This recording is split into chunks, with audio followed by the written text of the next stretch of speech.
Okay, so let's start. So I took place on the MotoricaMasters competition. So I'm just recording the whole thing just in case that I will showcase it to people right after and see the results. Anyway, cool. So what I do, let's create a project from scratch. Probably I'll go with the third person template because usually we work our third person projects with motion matching, and we can see better motion matching in a third person perspective, right? So let's name the project Motorica Masters because I'm gonna be a Motorica master and I'm gonna catch them all.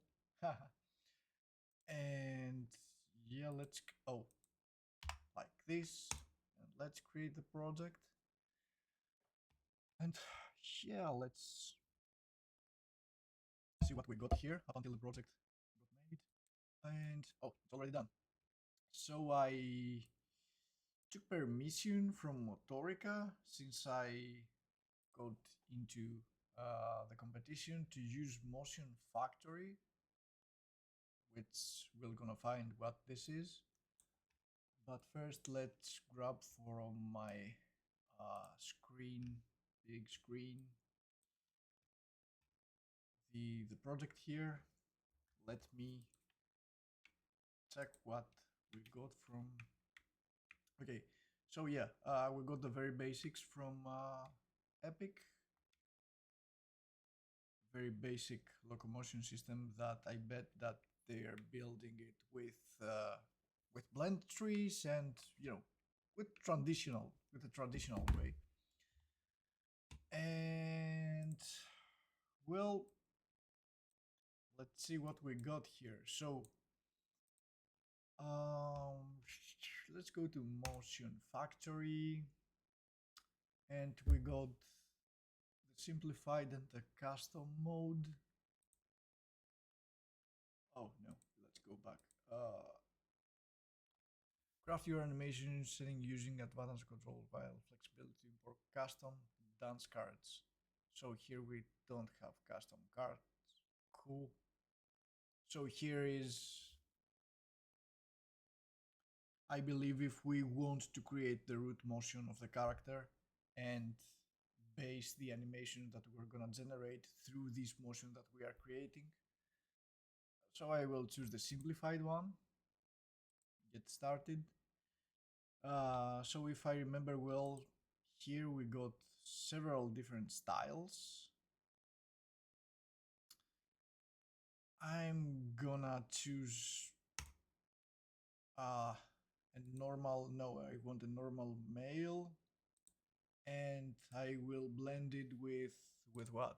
I will blend it with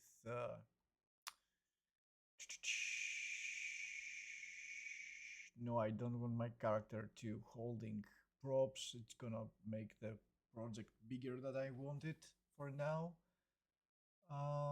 Let's go, I don't know, with a cowboy style. Yeah, or cool, or thug. Yeah, maybe with a cowboy style. Yeah, I want my character to be super cool. And oh, I think there is a cool guy character. Let's choose cowboy here. And instead of normal, is there a cool guy or something? I think there was. Normal, warrior, personalities. Oh yeah, here we have it. Cool teen, cowboy, no.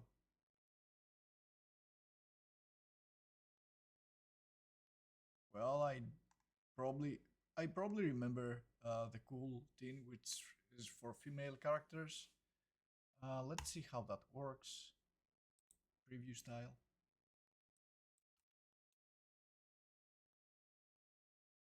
Well, seems like it works fine. Advance to next step, and gates. characters should be able to move. So let's choose all of them, I guess.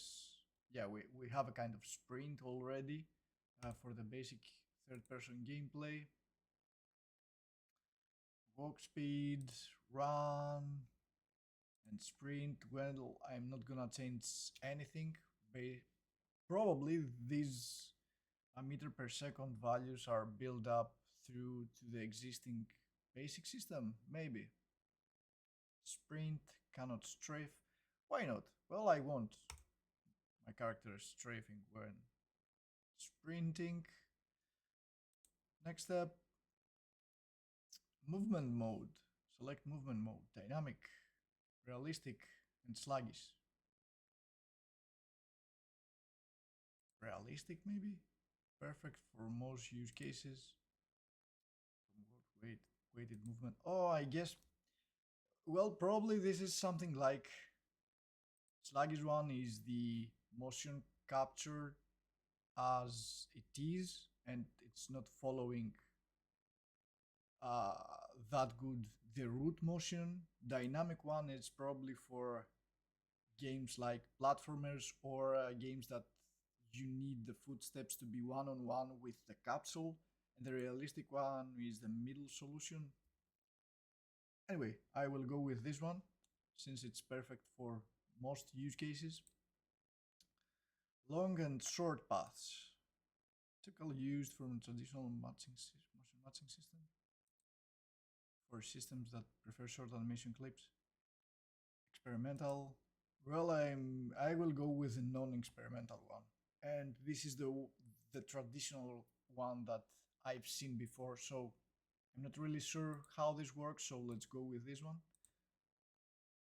Speed dumping. No, I don't. Or should I? I'm not really sure. No, I don't want any speed dumping. Probably, is this gonna increase my animations? Not really sure. It's probably useful for systems where the character speed is reduced when moving sideways or backwards. No, no. And next step. Yeah, here is a review. So what's this one?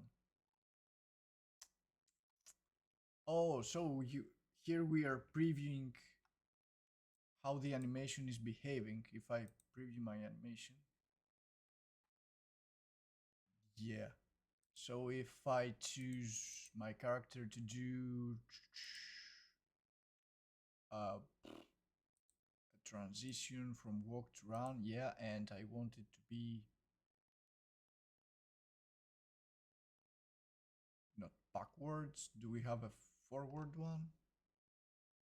Yeah, straight. Oh, this one. Let's see.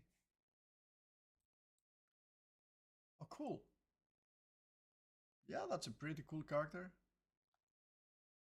I guess. I'm not really sure why it's stopping. Let's see on the, let's check it out on a loop mode. Okay, that seems fine for me. So it's walk to run and walk again. Okay, cool. And advance to final step. Number of paths 300. So that means that we're gonna have 300 animations. Number of paths, I believe so. Estimate time 30 minutes to generate it. And here is my style and the seed. Okay, cool.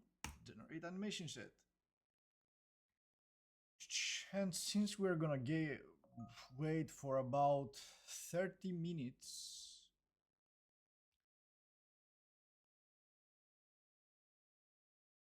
are we gonna? Let's see. Yeah, cool. Return to setup. I believe we're fine from here. We are gonna wait for our animations to be arrived here on the platform or something. So cool. Let's go back to Unreal again to set up our motion matching system because we need one.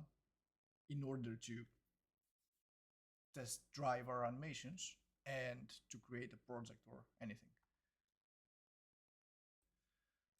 So the first thing that I'm gonna do is to open Epic Motion Matching documentation. I did that a couple of times before, but it's not like I'm a technical animator, so I need to check it out again and see how it's working. So I believe that I have the plugins from other projects set up, but let me check of my plugins. So we need the pose search one. Pose search. I don't have this. Yeah, and what else do we need? Oh, that's the only plugin that we need. That's cool. So here is what I'm reading. The Unreal Engine motion matching documentation, which is, I believe, a bit outdated. I remember reading exactly the same back at version 5.4, was it? I don't remember. Anyway, cool. Let's have it as a guide, this one here. And so yeah, let me restart now the project. Here we are again. What do we need now? Hell if I remember. What do we need is to create, okay, to go to our animation system and create the motion matching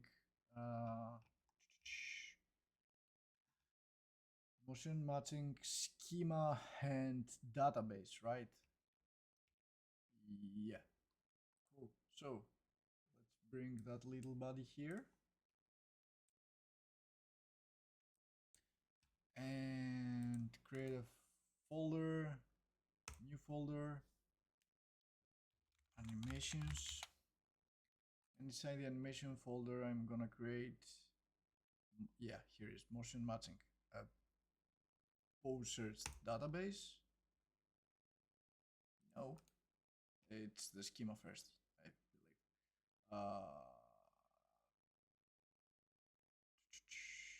Search schema. So we're gonna pick the mannequin, the typical one. So pose search schema. I don't know. Motorica. Hero. And I believe that here, yeah, it's not like we have the animations yet. Let me also create the motion matching database, which needs the schema here. And then the last one is gonna be the normalization set, right? Which is PSN hero, let's say. Oh, and let's rename this one into pose search database hero again. Cool. Let me wait for the animations to be downloaded, and then we continue from this point. Yes, so from what I've seen, I had the animations through an email, and I just extract them. So let's drag and drop them. They come as an animations zip file, which inside I can see walk, sprint, transitions, running, idle, a lot of categories. Cool. So let's just drag and drop this one here. And So it is asking us to, oh, yes, it is asking us to choose a skeletal mesh to import the animations, and we don't have. Let's cancel this one for now.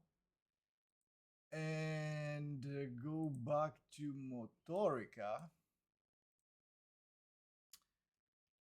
And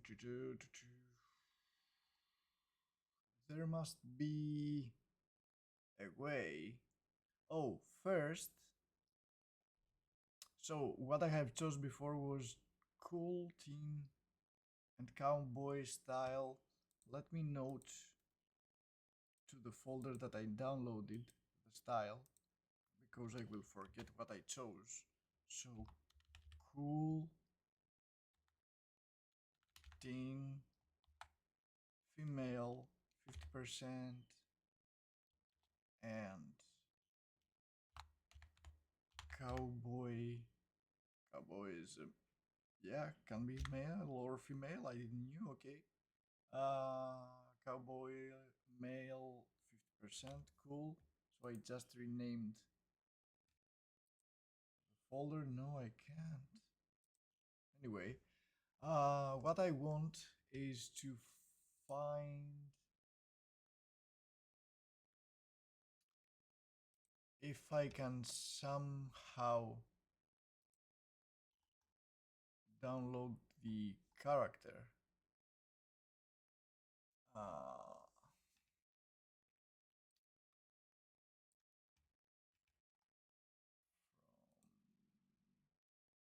I go to motion states, maybe? No. Oh, here it is. Download latest Motorica character. Yeah, I want the guy. Cool. Okay. So I now have the character from Motorica just to download it. Yeah, I guess. So let's drag and drop the guy here. And all I need is to import it. His skeletal mesh. Cool. So let's create a folder. Motorica. Character. Choose everything. Drop it inside. Cool. Yep. So this is what we need. Oh, sorry. This is what we need in order to drop our animations inside. And now let's try once more.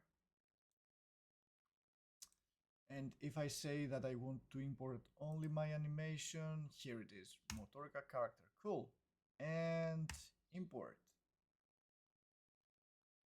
Well, seems like it's importing a lot of animations. I believe it's gonna take a little bit. So let me go and grab a coffee and I come back. Well, I was true to my word. I grabbed the coffee.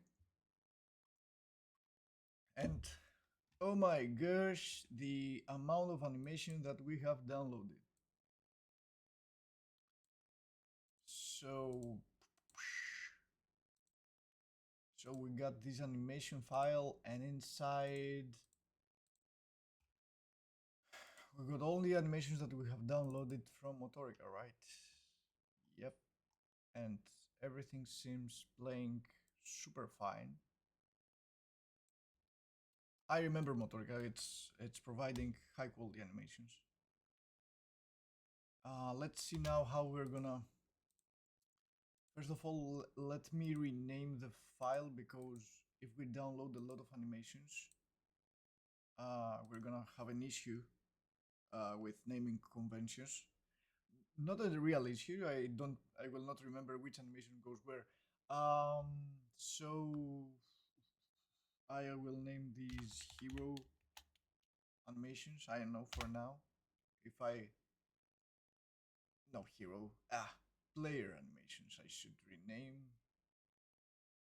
Anyway, that's okay for now. It's a personal project after all. We can do mistakes. And the one thing that we need to do right after is, I believe, to retarget the animations into a mannequin character. So we're gonna see the animations playing inside engine. And but the yeah, retargeting first and then put them inside the database. So here we got our animations and a lot of them. So if I choose everything, this is, oh no. If I choose everything and put a filter to just draw only the animations from inside, and if I go here, all filters, animations, and choose animation sequences, here this one. So with this one, we reveal all of our animations on the list that we chose. So I will grab everything, right click, and retarget animations. Now we need the, I don't know the name, I don't remember the name, I did that hundreds of times. Okay, skeletal mass money symbol, this one. Yeah, this is our guy. So well, this is why I would like the animations to have a name convention or something, with depending on the style that we chose, because if we add more animations later, they're all gonna have the same name, right? Let's see how is that gonna work. So export animations, and yeah, for the new animations that I'm gonna create, I'm gonna use a suffix of the style, which was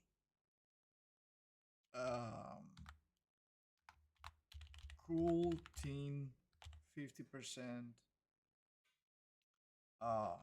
cowboy 50% cool teen female cowboy male. Okay, let's go with that. That's a big suffix, but I need to remember the values, the percentages and the styles that I've used, not to just by mistake create another one, the same one. So export, and where. So here we got our hero animations, which is the Motorica animation. So let's create a new folder. They will name it player. No, that's a different name. You know something? I'm probably gonna delete the hero animations here with the Motorica animations, since I retarget them. I believe that I will not have a reason anymore to keep them. So player animations, export, and yeah.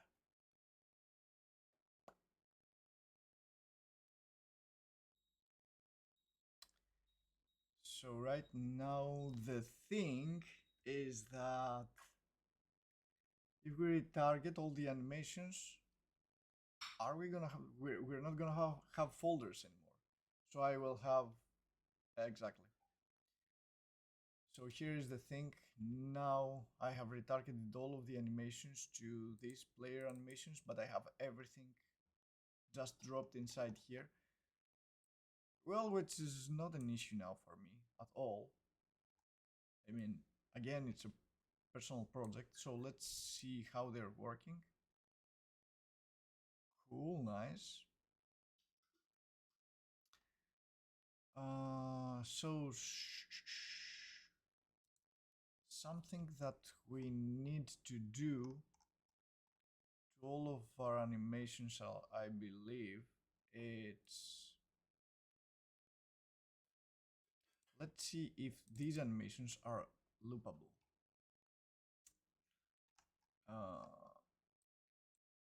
No, they're not. So I probably need to choose all of them and apply root motion A. Do they have root motion enabled? No. So I need to apply root motion for motion matching and in general for locomotion and loop. All of them looping. I hope that I need to do, I don't remember now if all of them need to be like this, but let's try them out and we'll find out. So at asset actions, no, it's not. Is it here? Yeah, edit selection in property matrix. Here we are. So we have all of our animations here, and I say that all of them I want to be looping. Yep. And root. And enable root motion. Maybe also force root lock. Maybe, I think. So let's save them. And now try them out on the database, right? So if we go back here, we have our host database, nice. And let's grab them all. Oh, not from here. Maybe we probably have these projects animations also in, yeah, pistol one. Yeah, not from here. Let's grab them from here. Yep, right. And drag and drop them. That was it. Let's check now our animations. That's the idle, right? Yeah, that's our idle guy. Standing like a cool cowboy X female team. Holy.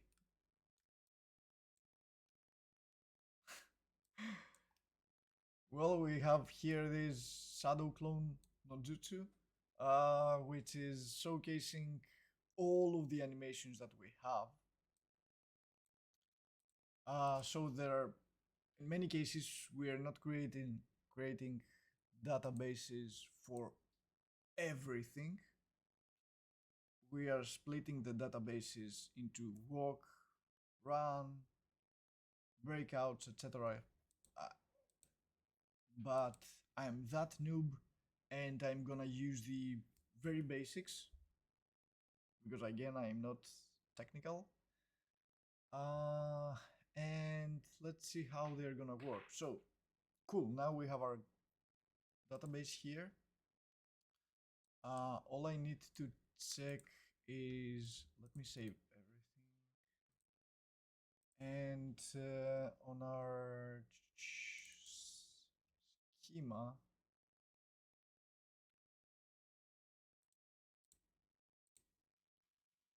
no, that, sorry, let's go here. Do we have, no, let's add here the database. Cool.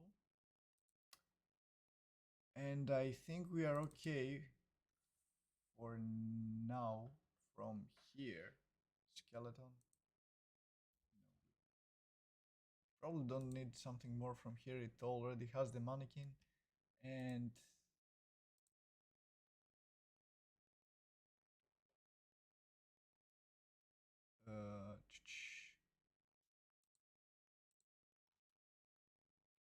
we are probably are okay. If we're not, I'll come back here.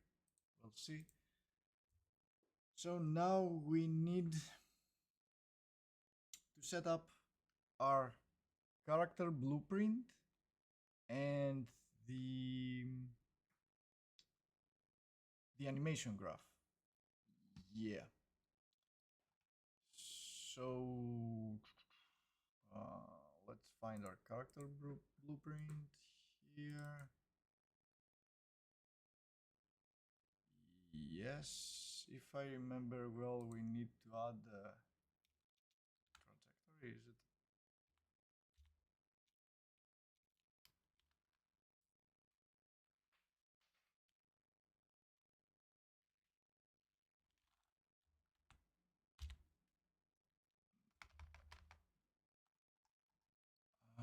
Where is it?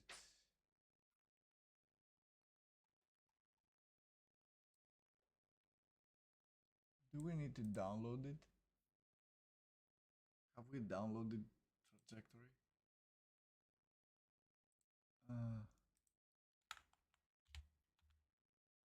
Motion trajectory. We need to download it, I guess. Yep. So let me download this and I'm coming back.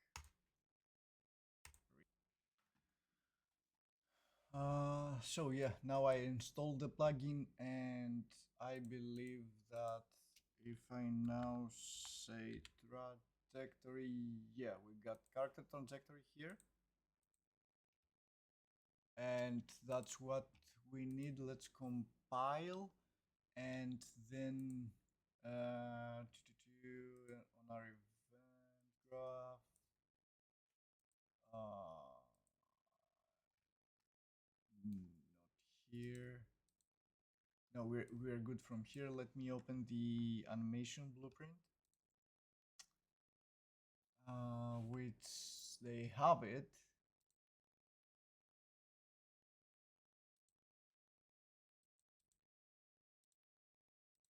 Oh, good luck finding it out. Unarmed here. Animation blueprint unarmed. This is the one I get. Yeah. Is this the one? Maybe. Probably. Let's go to the event graph and say that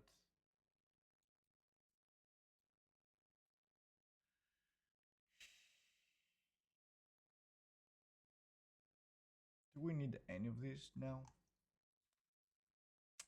I'm not really sure. So best thing for me in order to no mess anything is to have them compiled. Just duplicate this one and say that this is animation blueprint for player. Nope, get out of here. Cool. Animation blueprint player. Cool. And now if let me delete everything and say that I want to get character. No.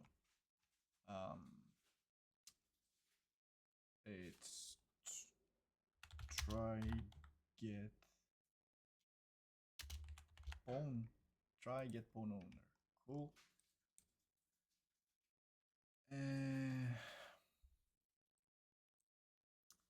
Then it's cast to BP third person character. This is the one we got. And after I need to we got character trajectory, and so we need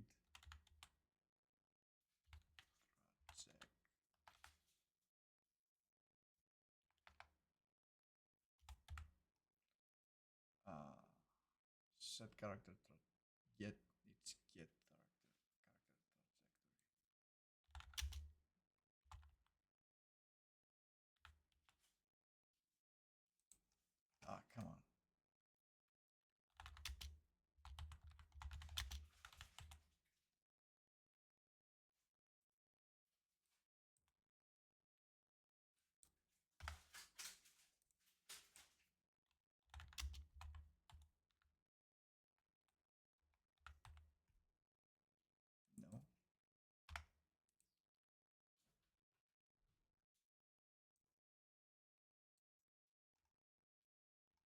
it set character trajectory?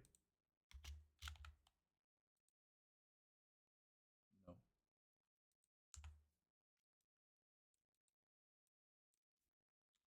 Yeah. Character. Set character trajectory. No. I'm not good with blueprints.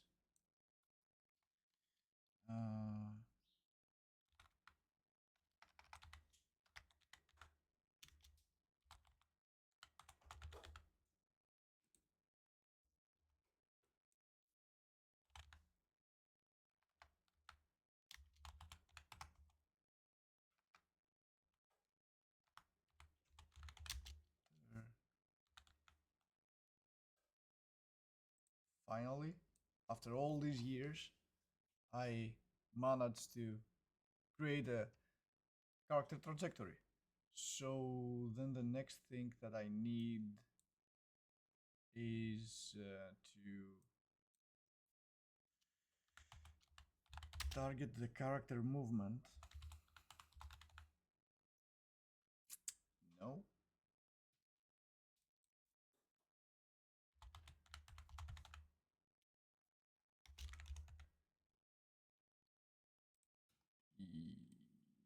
Yep.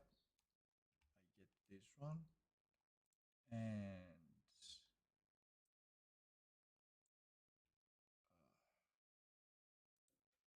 let me promote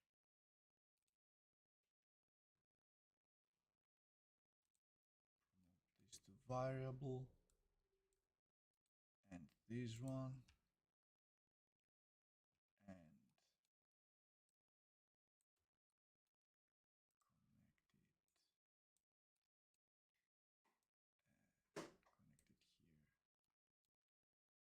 I believe, is this right or not?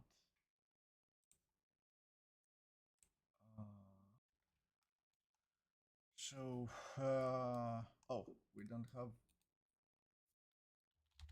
event.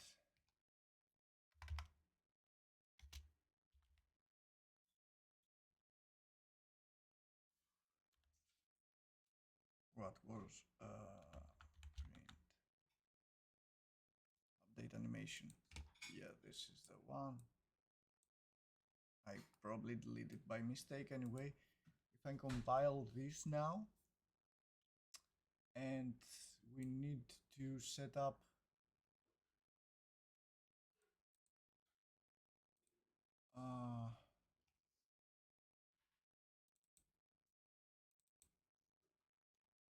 here, yeah, it's got a total different system.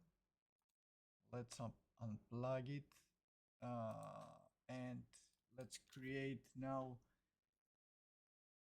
or not unplug it. Let's go to locomotion. Yeah, and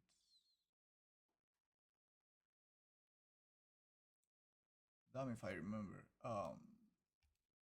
We need to create a pose search or motion matching. Motion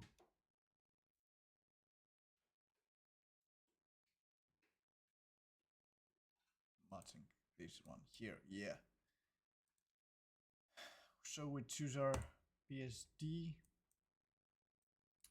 and then we need a history, pose history. Yeah, exactly. And connect it here. This is the locomotion system that it has with a blend trees. So we need to override it anyway with motion matching. But we also need, so I believe if we compile, oh, it works. We probably need for the trajectory to,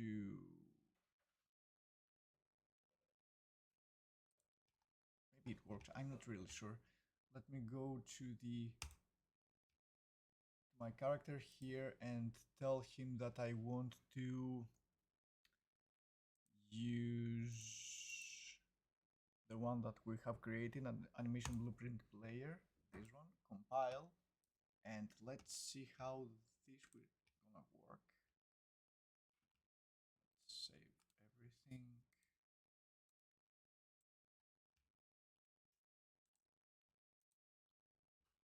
Nope, failure, nothing. So I believe it's on the animation blueprint here.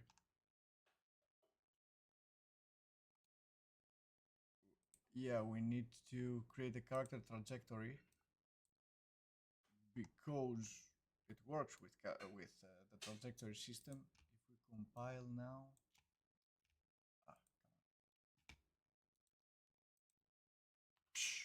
yeah, that was it.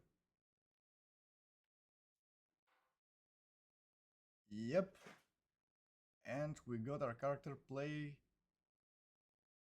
the animations, and for plug and play, I see some issues here. Probably it's my setup because I loop everything, but I see that it's working pretty fine. I would like to change the system into a strafe one, which is probably what I want. Yep. That was great. So let's make the system a strafe one and then starting to set up other characters, and we're gonna create a cinematic animation and a gameplay one. We're gonna combine them. Yeah, let's see how this will go. So the next thing that I'm gonna do is actually two things. One, download again from Motorica an NPC animation that it's gonna be for, I'm gonna use the zombie one that they got, and let's find zombie. I believe they have, yeah, they have many zombies. That's good because I'm gonna need many zombie animations. So let's check this one. But yeah, for these animations right now, I'm not gonna need motion factory. I just want some idle animations to check out how they are inside the level. So let's go again for zombie, classic style. No, zombie, classic zombie, classic zombie 2. What's the idle of the classic zombie?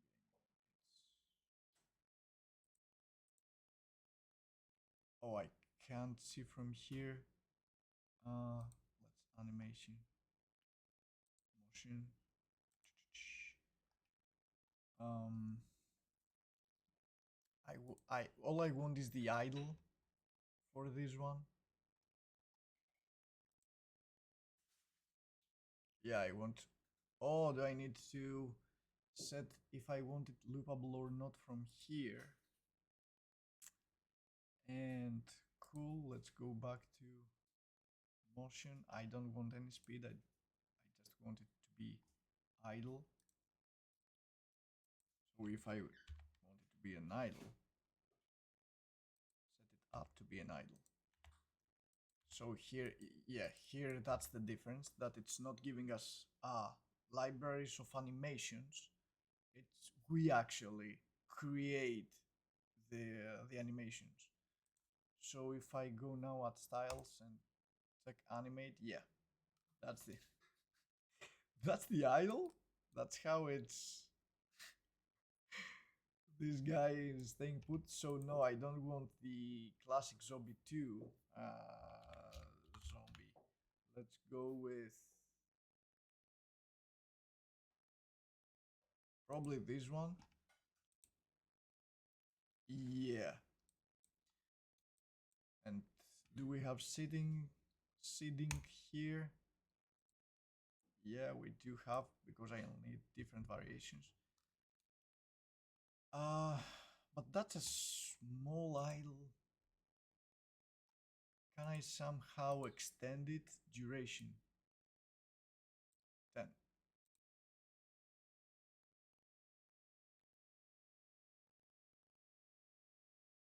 Yeah, that's right. I wanted the idle animation to be bigger. So just like that, can we export this animation?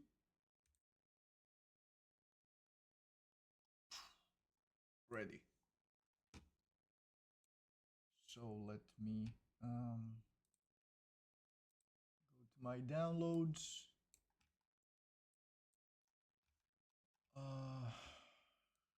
Here at my content browser. So let's create, no, here, animations.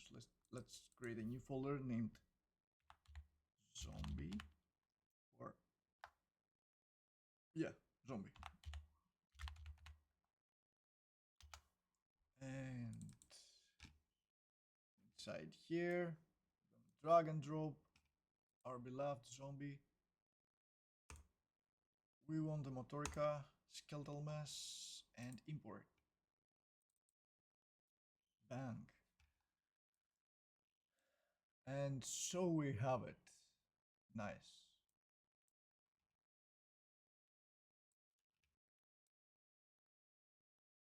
Cool. So now the second thing that I was about to do is to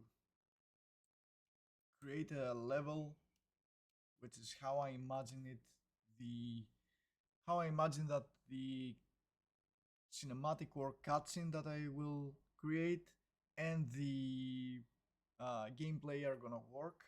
So I need something smaller than this one. And yeah, let me create one.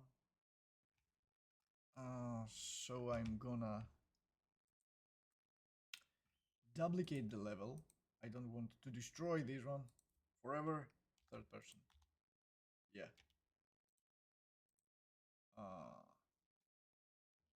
Level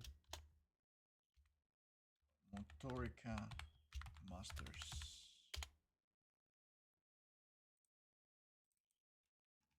Yeah, save everything.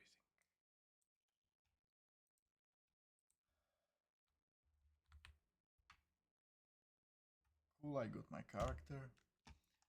And so I'm start deleting things that I don't want. Well, how many pieces is that? You know something? Let's go to outliner here. Yeah, I only need to delete those, I believe. And let's create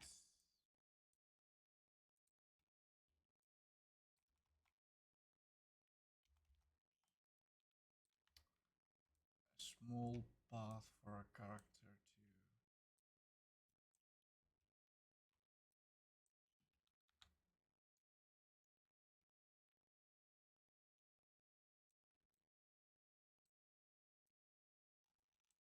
like this one.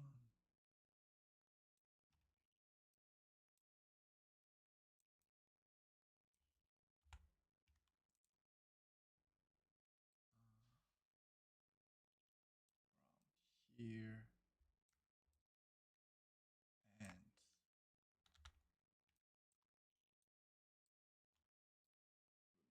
this one, and I want a door, a gate, or something that my character is gonna escape from the zombie apocalypse. Huh, you don't know yet what I have on my mind, right? Even I don't. But we're gonna find out. Like this, let's say. Yeah, maybe.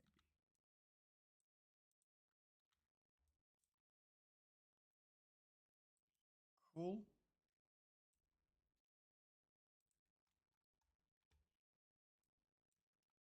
Nice, like that. And I'm gonna start my character from here. Basically, let me just play the thing. Yeah. This is gonna work exactly like I want. And then here. Cool. Yep.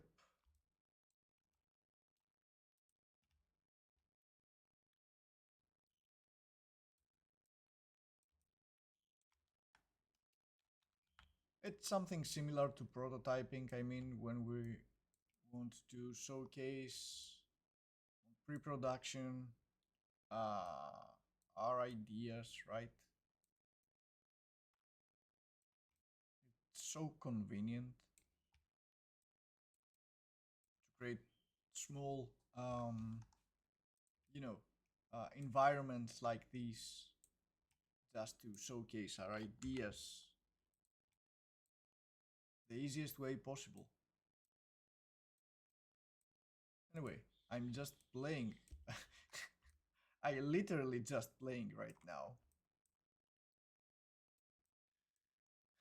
And I'm not gonna lose any more time because I'm not a level designer and I'm bad at it. So nice. Cool. Let me save. So what I'm gonna do now is to create first the cinematic opening, because I'm gonna create a cinematic opening and then blend it with gameplay, and then probably maybe I'm gonna blend it with another cinematic. And how I'm gonna create the cinematic? There is a very useful tool inside Unreal which is recording everything we're doing with our characters. So for example, if I have my character here and playing with my character, is gonna recording the whole motion. But first, yeah, first what I say is what I said before is that I don't really like the I want a strafe system for my character. Yeah, no, this one. So let's change the system a little bit. If it's relatively easy, if we go again to the blueprint here of our character, and yeah, good luck, Alex. Now, it's something like rotation.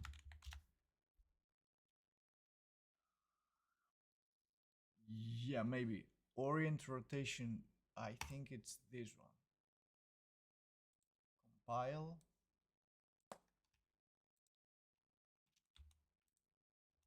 Yeah, it's this one. It's easier, even easier that I remembered it. So right now we got our strafe system, right? Oh no, it's not working well. The character is always looking at one side.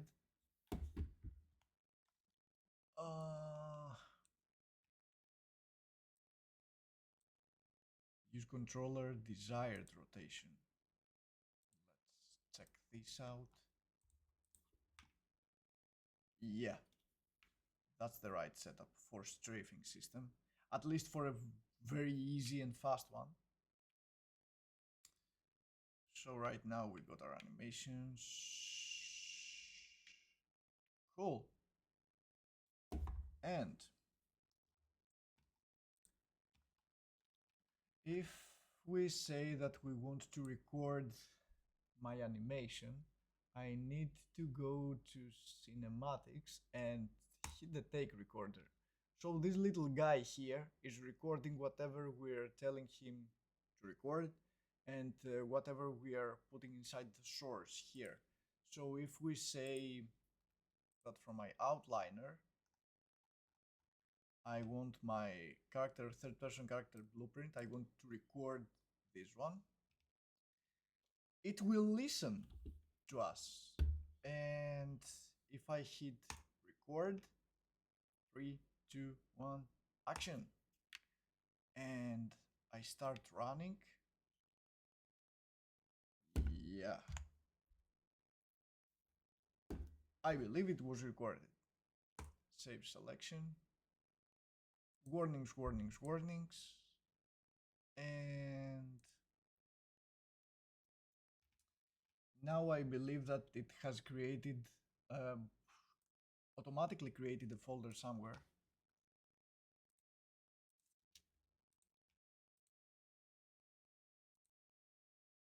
Here, cinematics.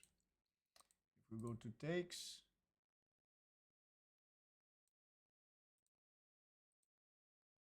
yeah, that's our date.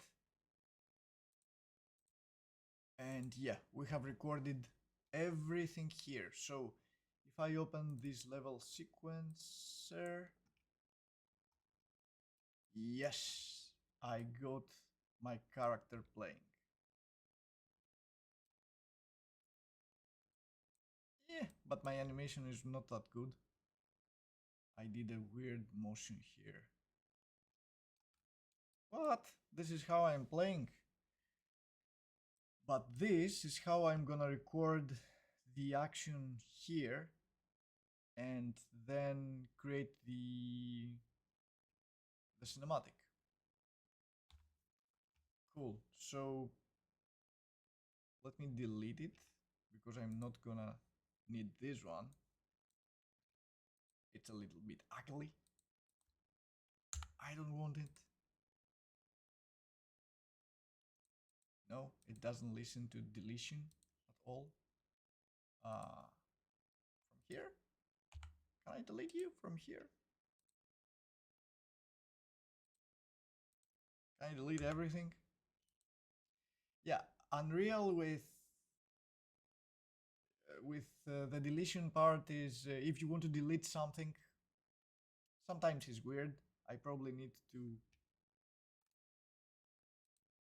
go from my Explorer and delete this, but maybe I'm gonna crash my Unreal. I don't want that. Anyway, let's keep it as it is for now. And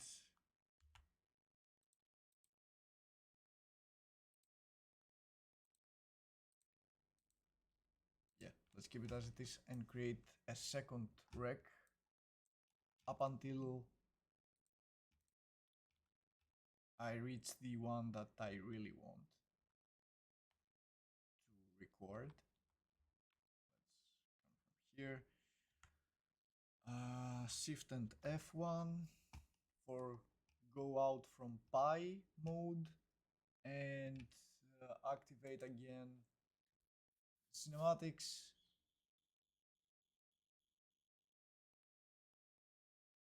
What's that idle animation? It's probably very short, I believe. Anyway, take recorder and let's do that again. 3, 2, 1, cut. Action. Sorry, not cut. No, I'm not sure if that was. Yeah, errors, and so let's have a look on our new one.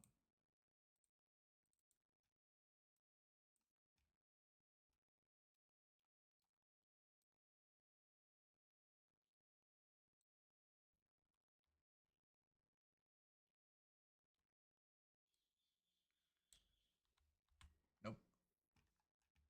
That's not what I want again. I'll give to myself one more try. Come on, why it's so difficult to delete nowadays? And let's do that again.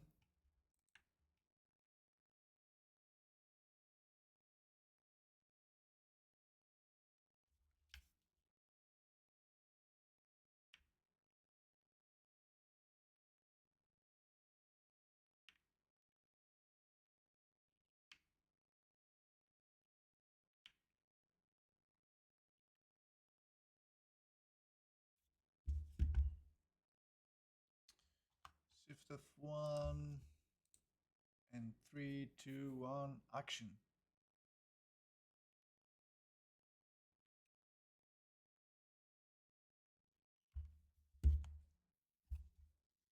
Yes, I believe that's closer to what we need, or to what I need.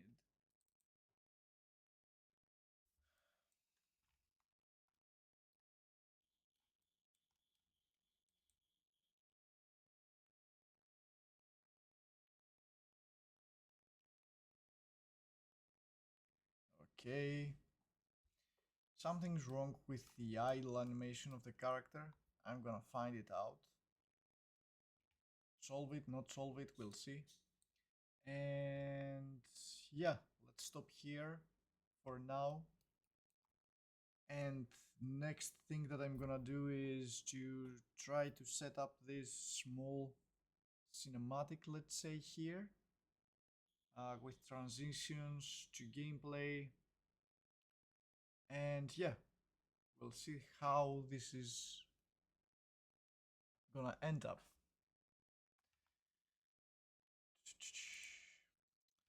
So what I really need is to first open, just like that. No, I don't want my cursor to move. Link it and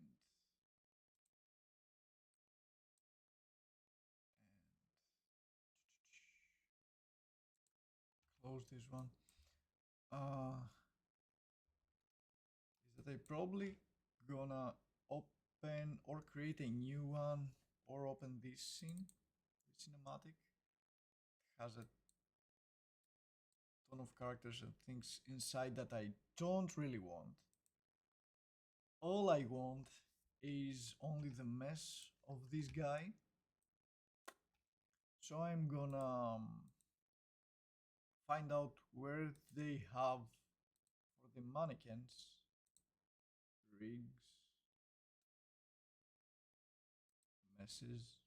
Yeah, this guy. So I'm gonna choose this guy and say that unlock it and say that I want him inside here. Yep. So we got our character inside the level. And the second thing is to... Oh, I can't really animate with all these bars here. Layer bars, key bars. Get out of my way. And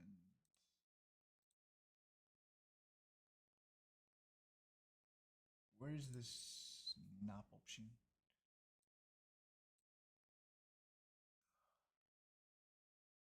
We probably need something like a magnet, if I remember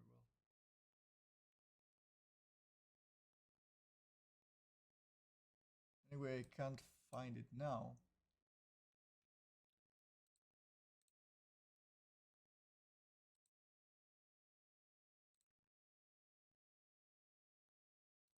Anyway, let's set up our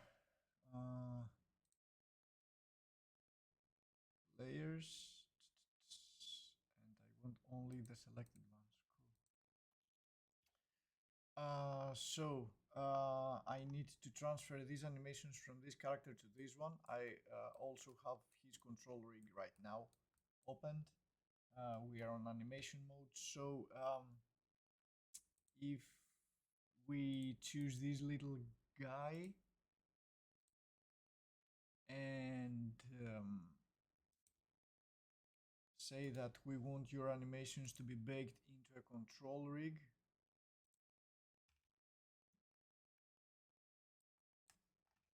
Yeah. So we have his animations.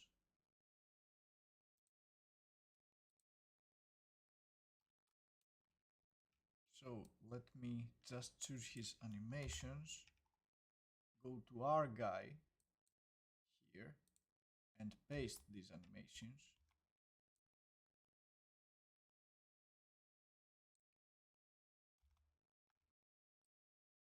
Yeah. So we have them. These are the animations that I just recorded. But I also want the movement of the character, right? So I'll again choose the transform here, copy, and paste it to my new guy. And we got our transform. It is rotated because at the blueprint the characters have 90 degrees rotation, but it's an easy fix. So if I delete now everything and just keep my guy here,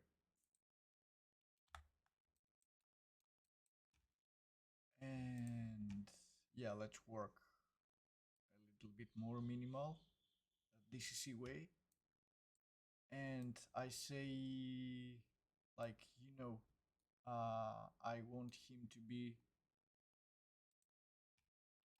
rotated 90 degrees minus 90s as our character blueprint, and yeah, his height is 2 months of the ground. Yep, and now we got him. It's exactly the same animation that we have recorded, but on this skeletal mess, that it's not the gameplay one. Cool. So next thing that I'm gonna do is to create a camera animation for our cinematic, and yeah, we'll see.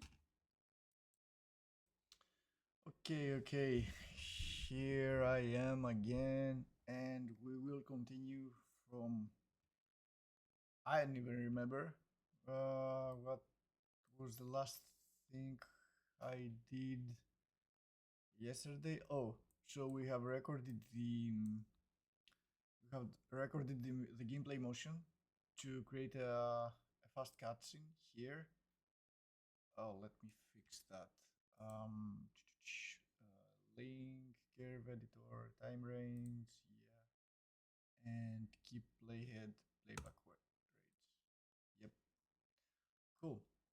So what we need now, I need to go back to 0. That's that's very far in the timeline, and we need basically to create a camera because we're gonna have a cinematic. So let's open our full sequencer here, grab everything. Let me go to 0 and 0, yeah, and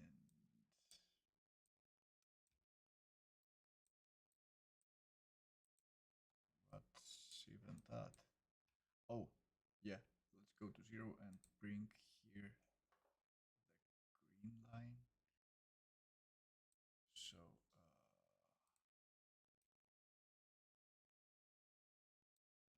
go here, bring the green line that animation starts and ends here. It's not even visible now because I believe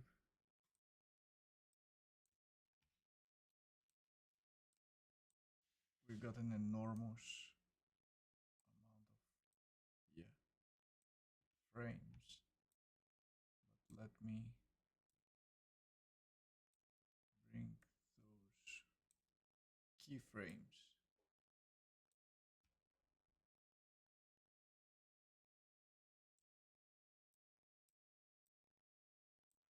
Literally, there must be a better way to do that.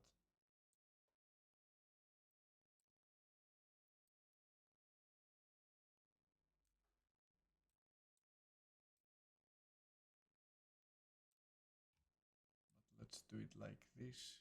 It will not take long, I believe. So yeah, let's bring the frames here. Cool.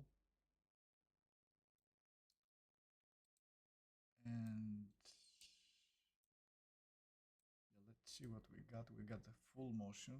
Good. That's good. Let's go to frame 0. Bring our green line here again. Start everything from frame 0 and ending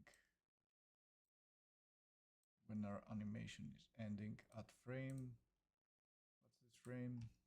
Let's do it 250 to have a small breathing room here. Cool. So now let's create, oh, let me bring back again the playhead to not go out of the range here of the playback range, and let's create a camera here, our beloved camera. Let's split the windows, or let's go to the second viewport, bring the camera to our character where we want it.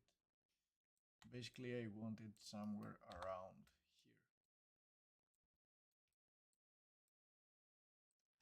No. No, no, no, no, no, no, no, no, no, no, no. I don't want any snapping. Rotation, nothing. No, I don't want. I want anything. Yeah, that's cool. And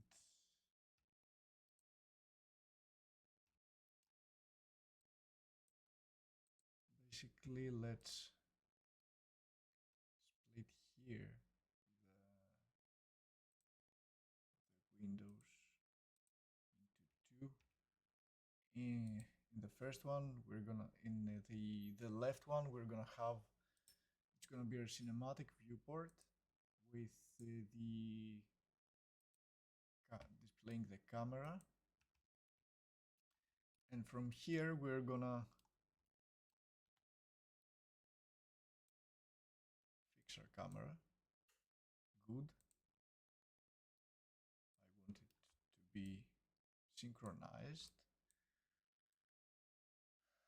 So, okay, for now let's say that we are good here. Our character is coming. No. I want my camera something like this. Where is the...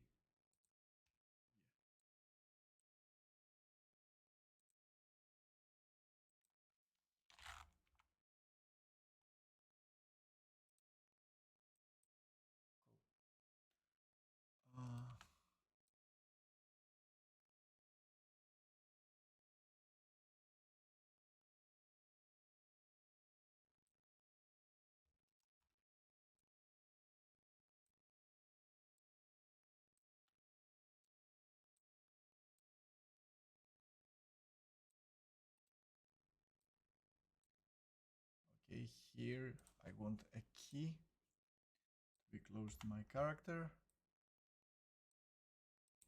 and we're gonna start our camera motion like that. Let me bring some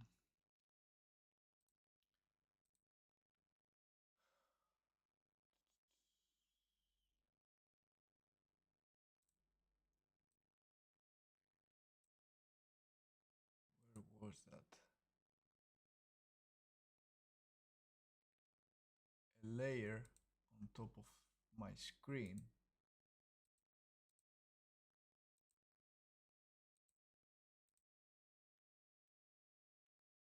to showcase how we can, basically to check out how we can center our character to our screen, but I'm not really sure if I remember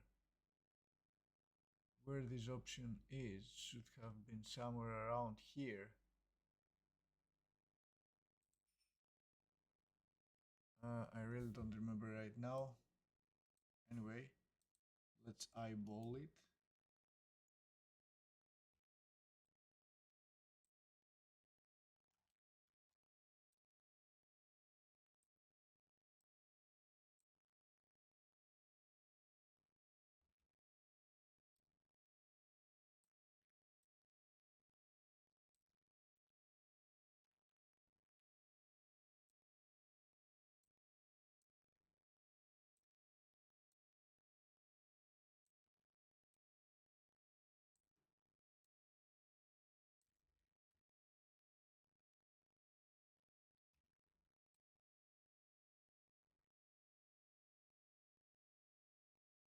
I don't care about this glitchy movement here because I will make the character following the player. Like blending to third person, something like that. I'm gonna emulate it.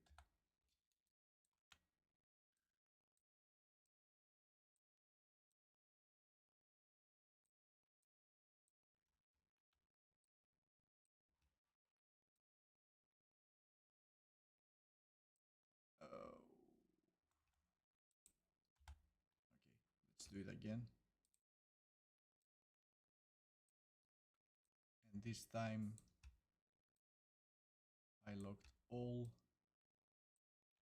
axes and rotations for this frame in order to not destroy everything with my last frame. I mean, destroy the position of the camera. Yep, something like that.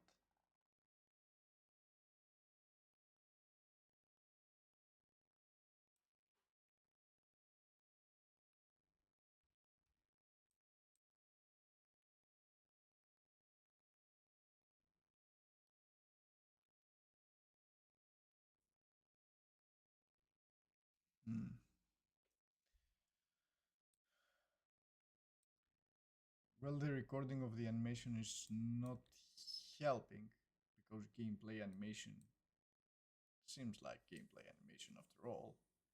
And I would probably start the whole thing from here. Let me hit a key at frame 15. I want my character to start from frame 15 also.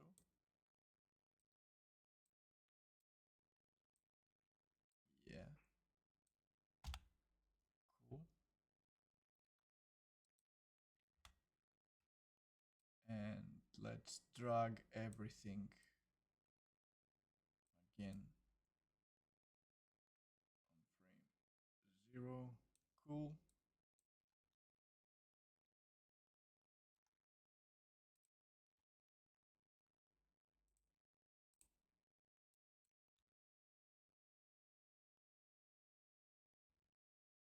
Maybe I will do a cut here.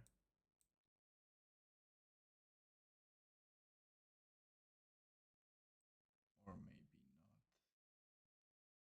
Yeah, I will do a cut here because I will probably change this character with a meta-human and I'm gonna capture facials. So in order to capture facials, I want my camera from another angle.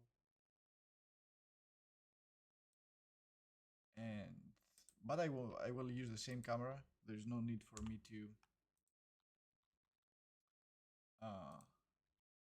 change camera just for this shot.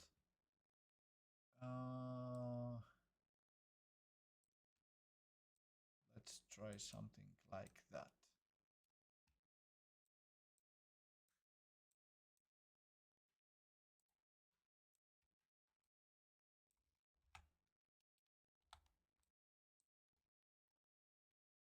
It seems pretty ugly.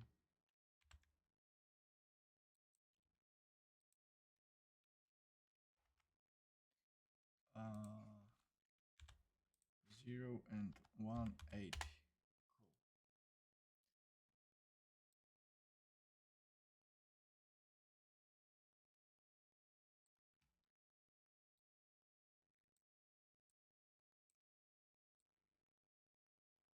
So these two keyframes, they're gonna have one frame difference.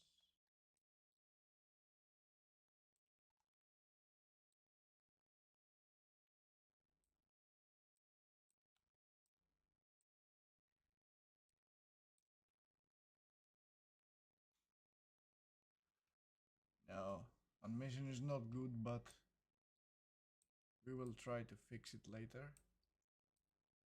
I did a mistake here. I was moving the controller left and right, and okay, we will stop the animation here, which means that we need to delete. Oh, we already have these frames. Let me check. Cool. So let me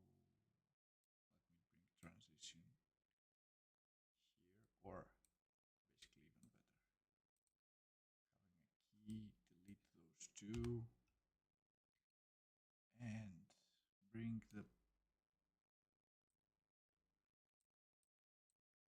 basically end it here, end it on this frame.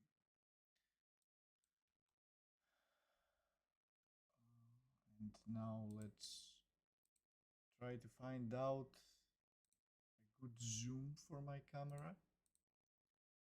And well, what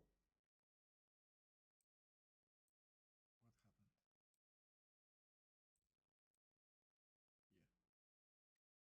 Yeah. And see if I have enough space.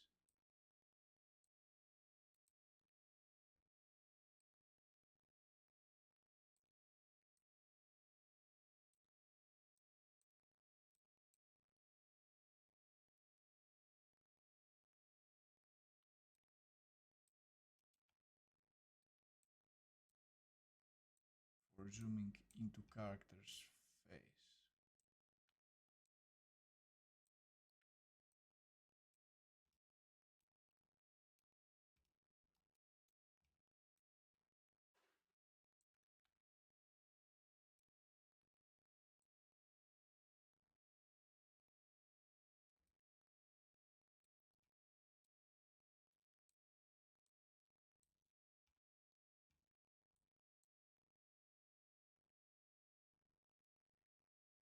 Yeah, that's enough space.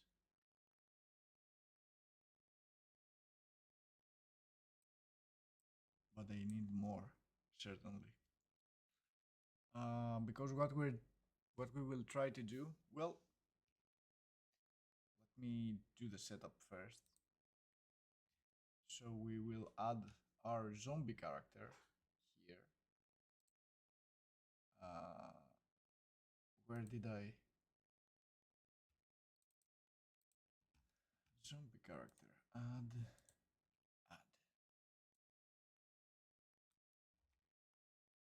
Let me do a fast block out.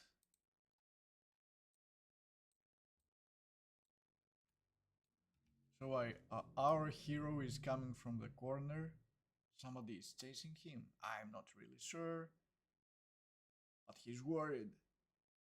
And when he comes here, he will find a horde of zombies waiting. Then the camera will close up to his face, and he will try to mimic a zombie behavior in order to pass through all these zombies and crouch under here, this little section here that we have made this little level design. So yeah, that's the plan. Let's see how it's gonna work. So let's create a folder actually, because we're gonna create a lot of zombies. And drop inside our little body, duplicate him.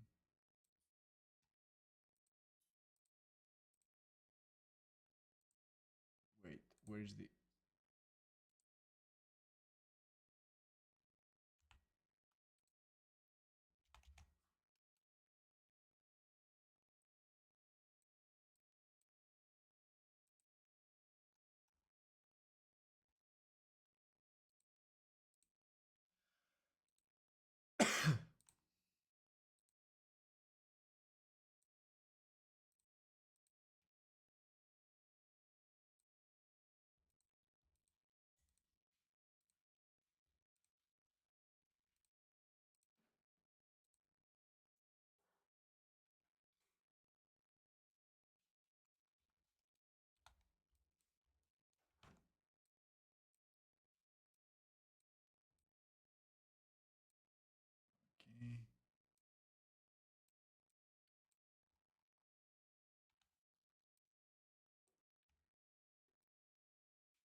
let's see how that works. No, this guy is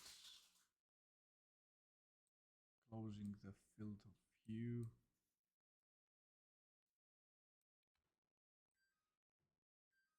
So let's drag him here. Yeah.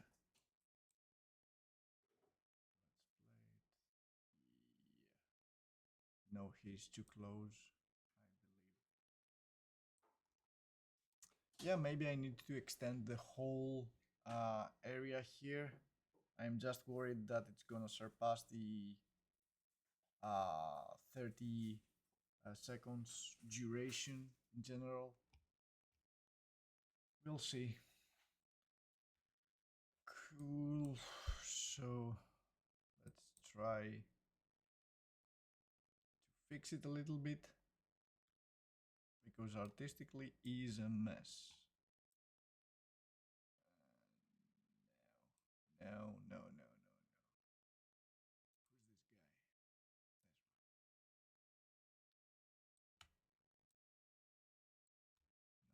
Who's this guy?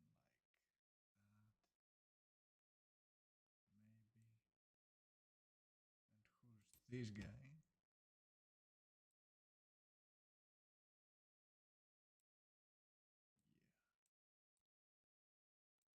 You may belong here. A better position for you, I believe.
Sense.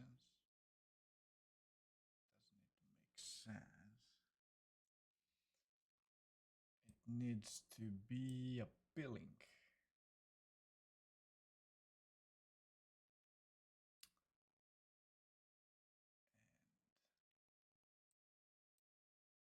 And when the camera starts orienting from the face of the character,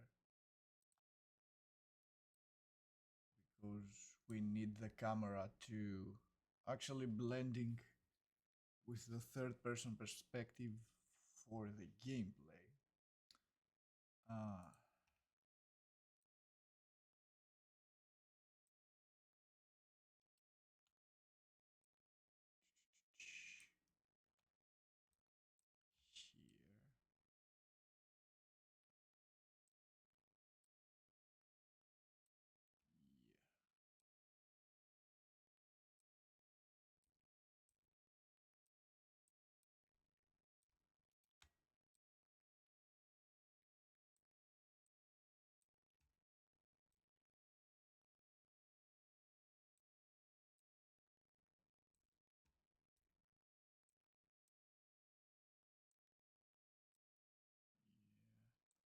Something like that.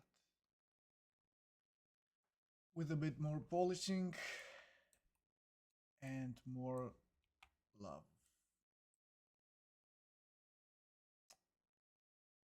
So let's give it a little bit more breathing room, I suppose.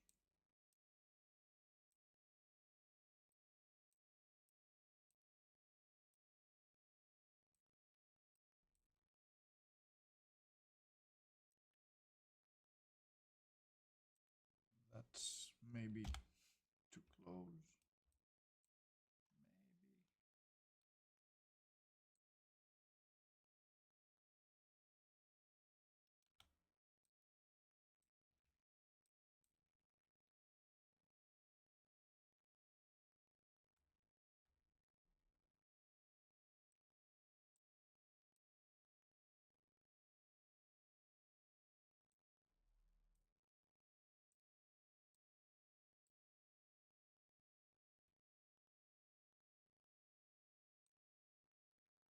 Okay, for now, let's say that for now it's good. It's gonna drastically change anyways. But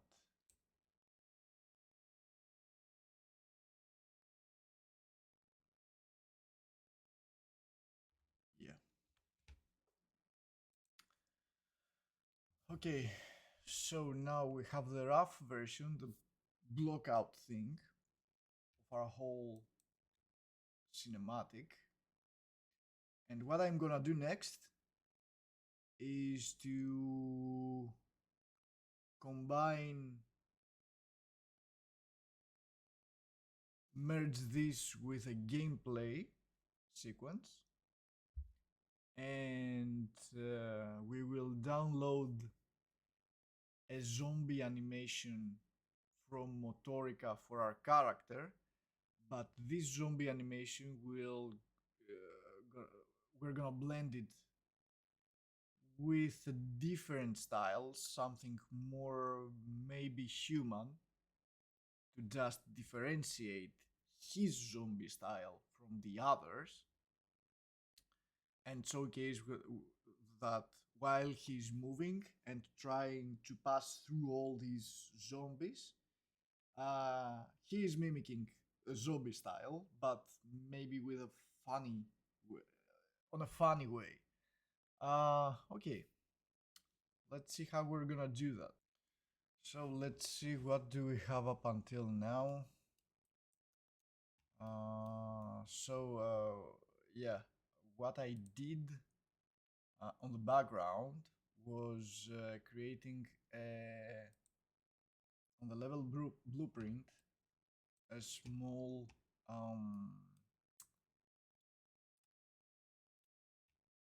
blueprint system for playing the cutscene and then disabling the character and enabling the playable character. So when our cutscene character reaches this point, the camera is doing a blending,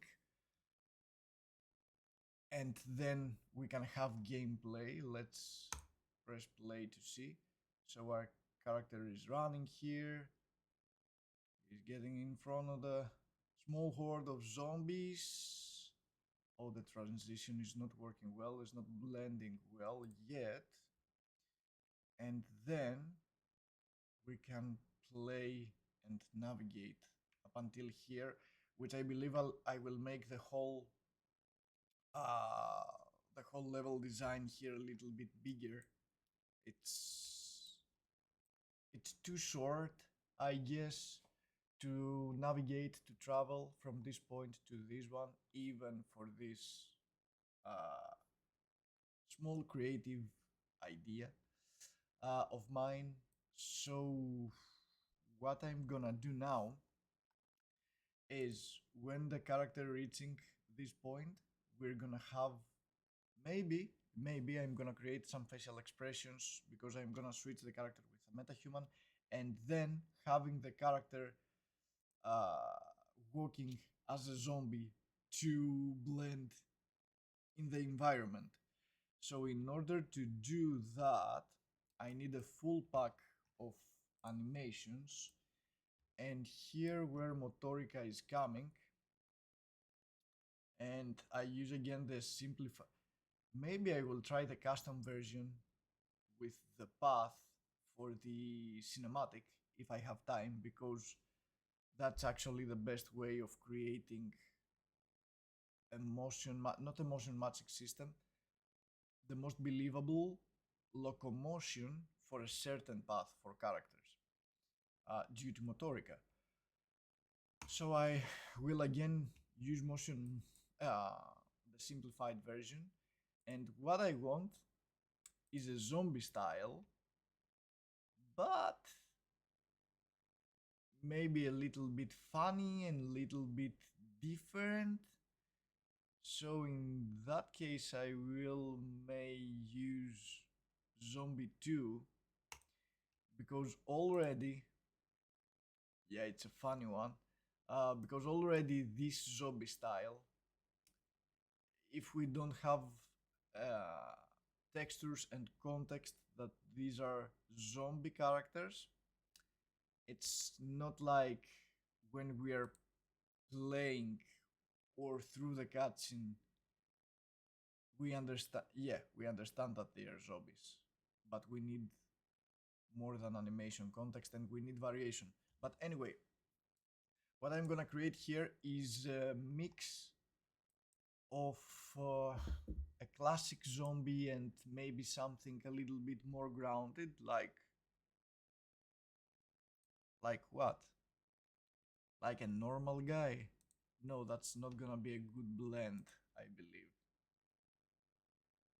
Oh, it is a good blend. Let's try then werewolf.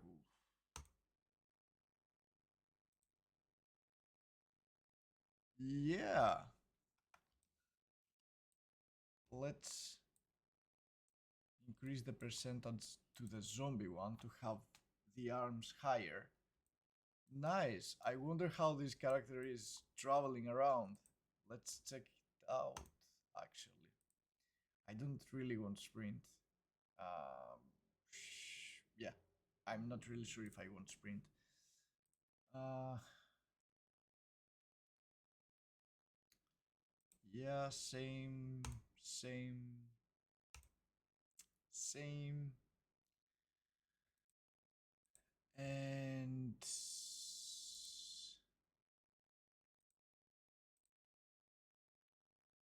they said, yeah, can strafe, excellent. So let's see how this character is walking around for a straightforward walking loop. From third person is gonna be something like that. And I very like it. Maybe I would like the arms a bit higher. Let's go back to the setup again, and yeah, I will make werewolf 20%.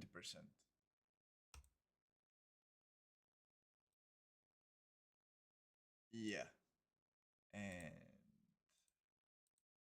go to the preview again.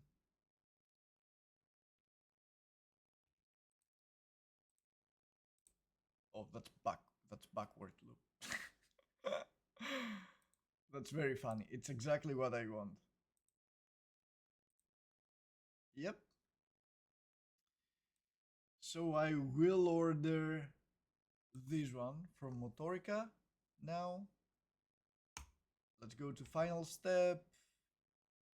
And yep, generate animation set. Cool. So now I'm gonna wait a little bit. They are telling that approximately 18 minutes. I believe it's even less sometimes. Maybe they're giving a buffer. So let's return.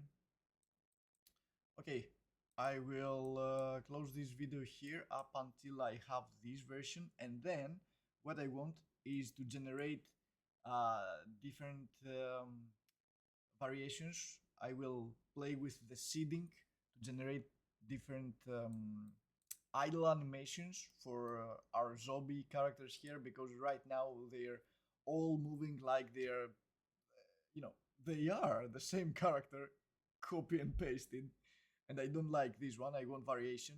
and Motorica is providing the tool to have as many variations as we like, so I will use it. And yeah.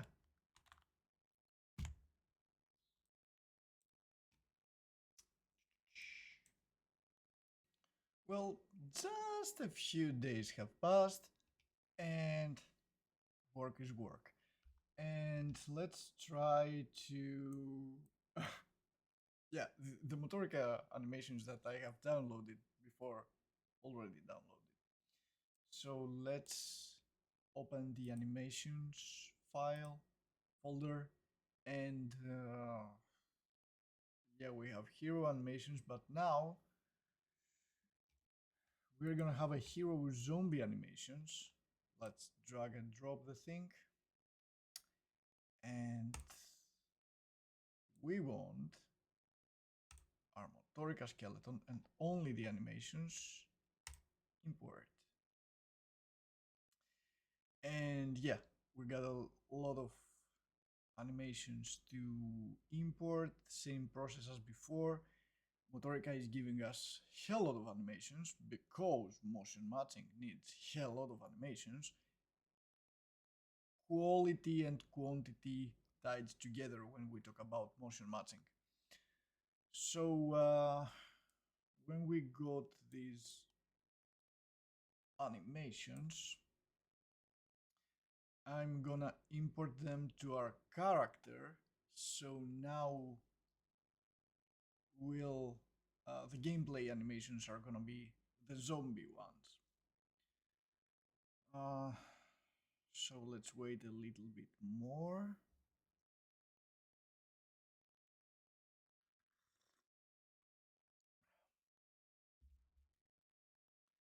And we are ready. Cool. So the same thing here. We're gonna take all of these animations, which they are so beautifully split into folders, and I would like to have that, but I can't, sadly. So I will, since I have already automatically chose everything, we'll go to Asset Actions, Edit Selection with Property Matrix. We will need, again, I'm not sure if all of the animations need to be loopable or with root motion. Some of them maybe not, a minority, but still maybe some don't need to be root locked. But let's save this, and now and now let's retarget our animations, and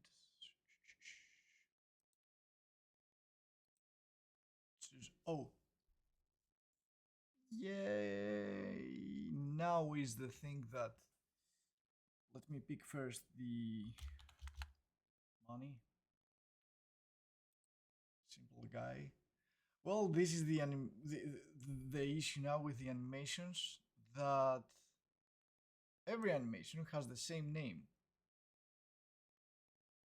So which animation is for my latest from my latest zombie pack, and which one are the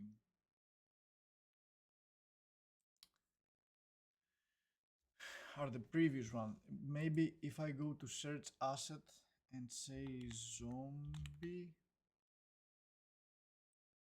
it will gonna pick hero zombie animations. Yeah, it's gonna pick this file, these animations. Hero zombie animation. Yeah, okay. So let's try out these animations now. And have I named before? Anyway, let's export the animations into this folder. So I will have a suffix of zombie, and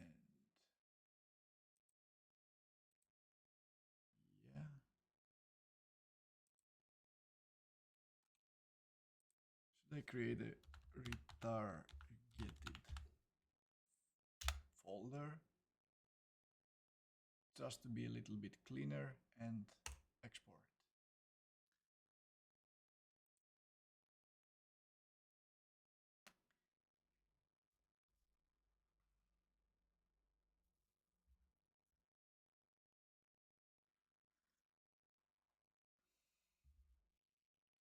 Yeah, and these are our animations. Let's save them all.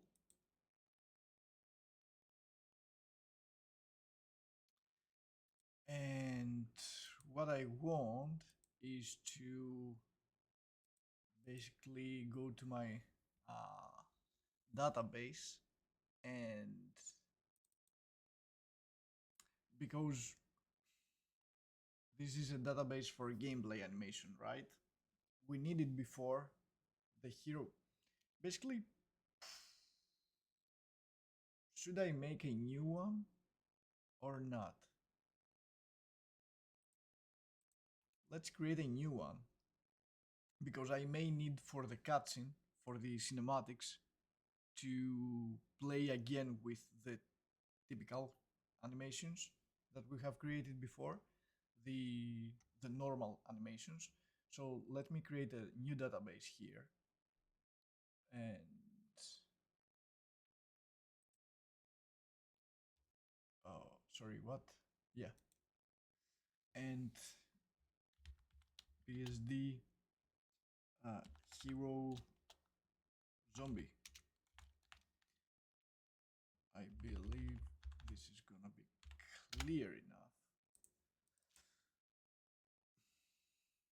So let's grab all of the animations that we got here. Sorry, I haven't hit the shift, and drop them on our database. And now we got everything. Nice. So let's go now to the animation blueprint and say that we want, sorry, let me bring back here and say that for our animation blueprint, which is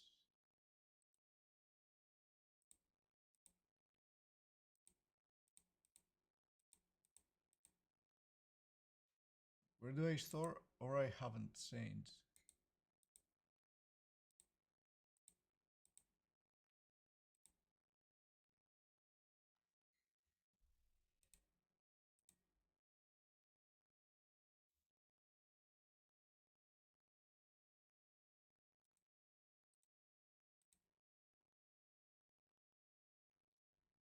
I believe I'm using this one. Let me check. Yeah, we're using this one. So on the animation blueprint, we're gonna change the PSD hero with the PSD zombie one. Compile and save. And so I believe now, if I press play,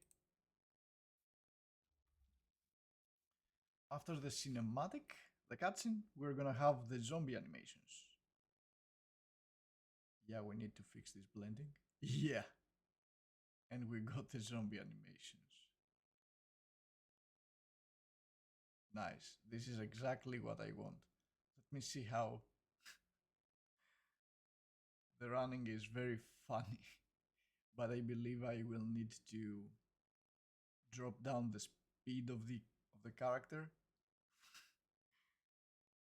Maybe because zombies are not working that fast, even if you want to mimic a zombie. And maybe I'm wondering if I should continue going with the strafing system, or the typical one. Maybe the typical one is what I want. Let's go fast and bring it back. What?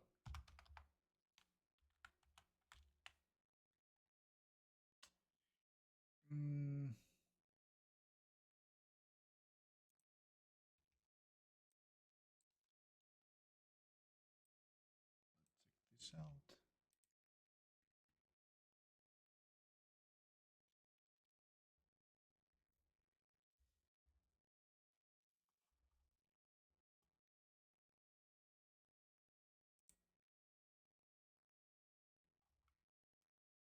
Oh no, it's, yeah, I think I need to also have the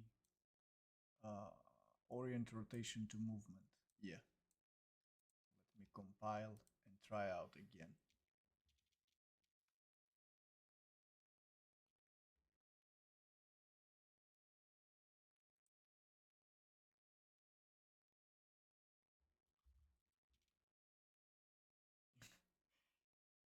Yeah, maybe this one is better for our needs.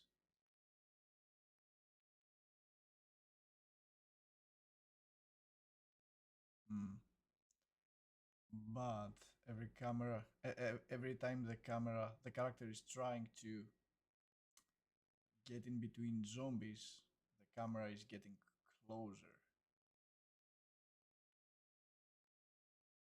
And it would be really annoying to have this even for this sample.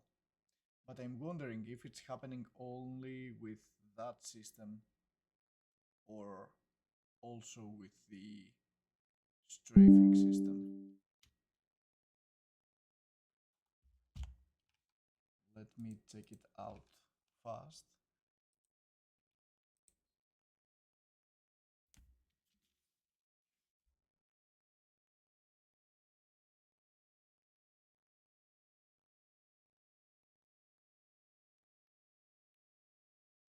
No, it is not happening here. Oh, it is. Oh, it is happening. But if I have the camera upwards like that, it's not colliding with zombies. So it has nothing to do with the strafing or the typical third-person perspective system. Okay. Cool.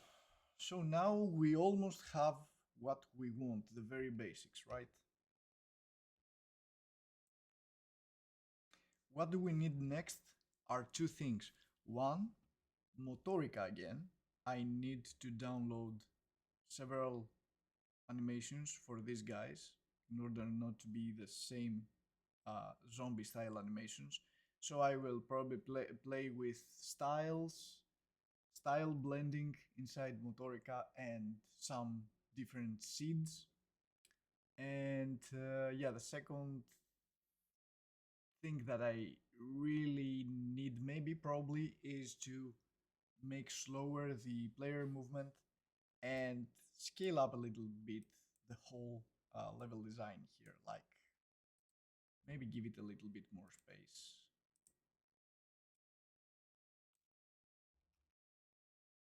Like that.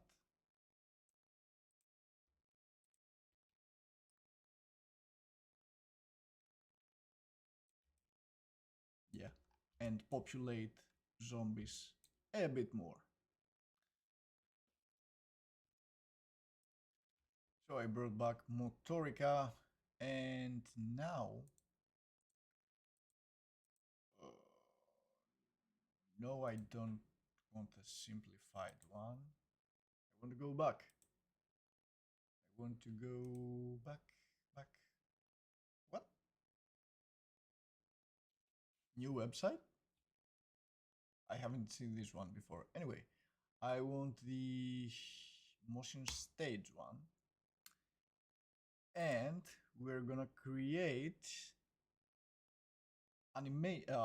yeah, obviously animations, idle animations for zombies, variations. So we want obviously the zombie one. Is this the one that we want? I'm not really sure. Let's go to motion, drop down speed to 0. I don't want my character to move at all, but I want a duration. Let's go at 10 seconds. I don't really want the idle to be repeatable, to seems like a loop. So I feel like I need 10 seconds of idle. And wait. Yay! So I will download this one, and then another one, and another one. I want it to be loopable at options, and then export. And let's change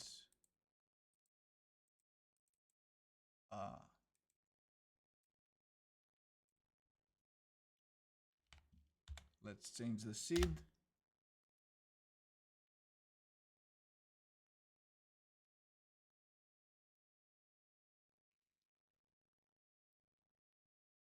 Maybe something more different. Can I have?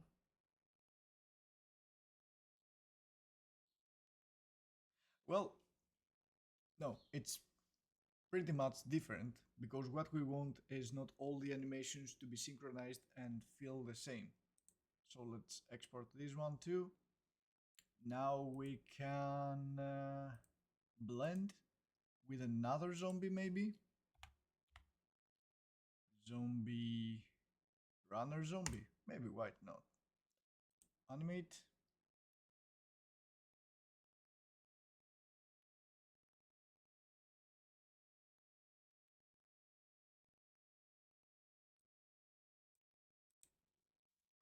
Let's go to maybe something more into runner zombie.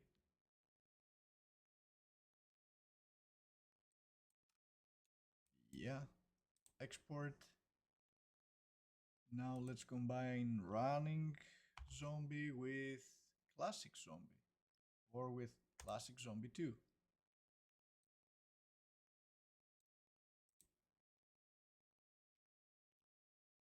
It's so cool to generate these animations so fast and so easy. I mean, idle animations are pretty much the very basis of the animations, right? And have them that easy and that fast, I very like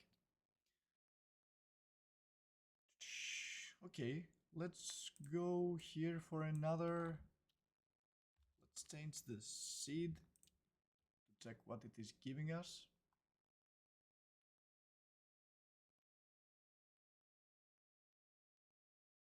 Yep, export. And let's try something with zombie again. Wolf, werewolf. What werewolf is giving us? Probably something close to our playable character. Let's see.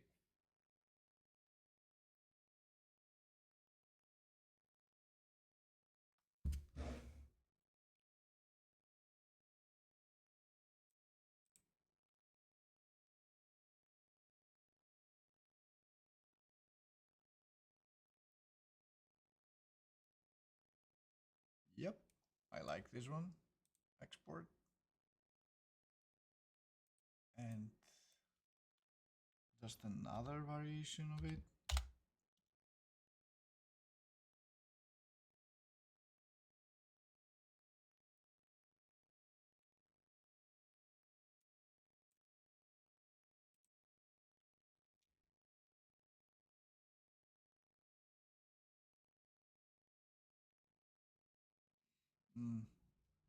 Maybe I don't want a zombie 2 one. Too many arms. Maybe, I mean, if for all the zombies armor, this hide maybe interrupt the movement of the playable character inside those very narrow spaces. So let me go with zombie style. Yeah, the classic one maybe again.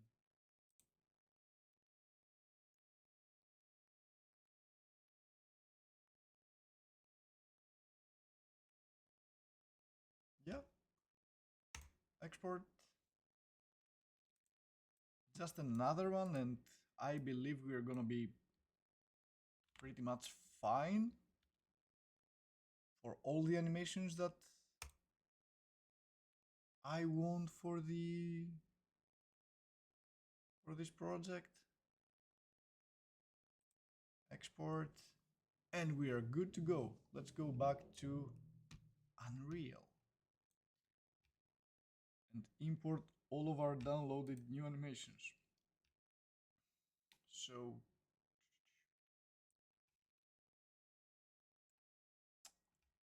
here it is. And we got the zombie guy here. Let's select all of our new animations.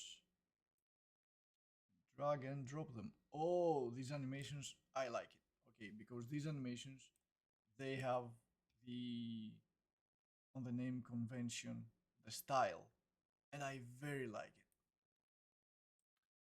Oh, I'm not really sure if Unreal is okay with these symbols, these plus symbols. We'll see right now. So let me pick Motorica character and yeah, and import.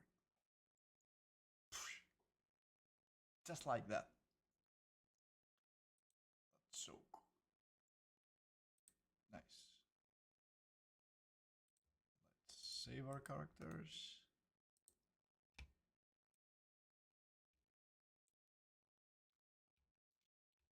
And drop them inside. Now the fun part. We need to set up the characters. Probably to delete the old ones.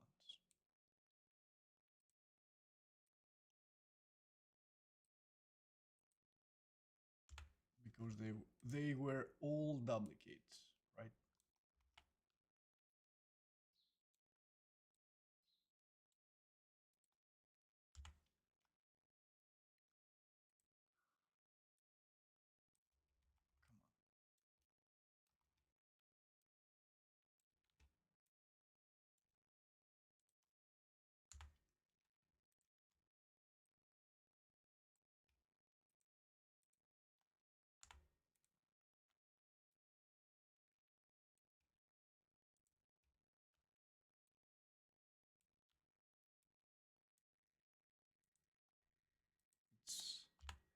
It's still funny to me how fast we can create characters. They have a huge library, right?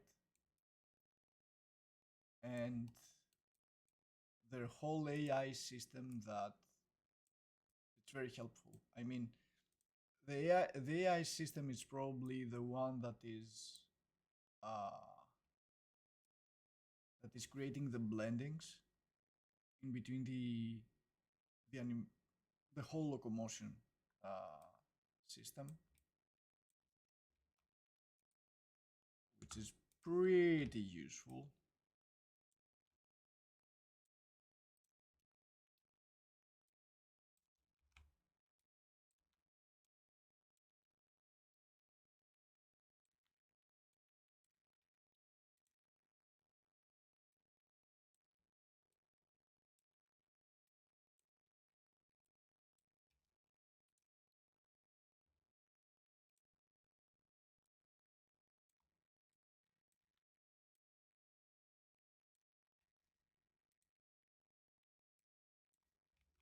Not this guy. Let's say this one.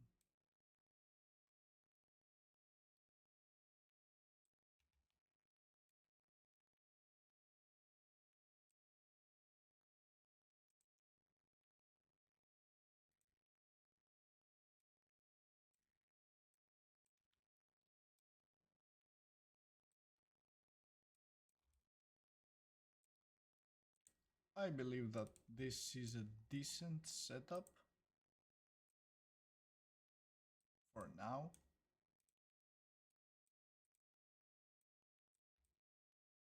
Let's check this out. Save. Let's see. So our character is meeting a horde of zombies. He's scared, or she is scared, and she pretends to be a zombie, right?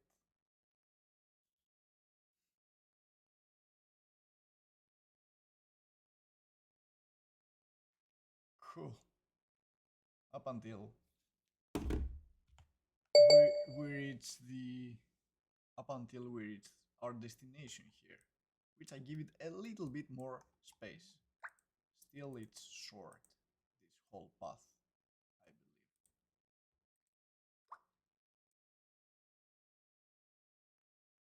Here.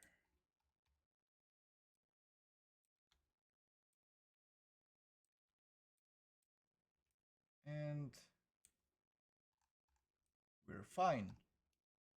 Now, next thing that I'm gonna do is use a metahuman for our playable character.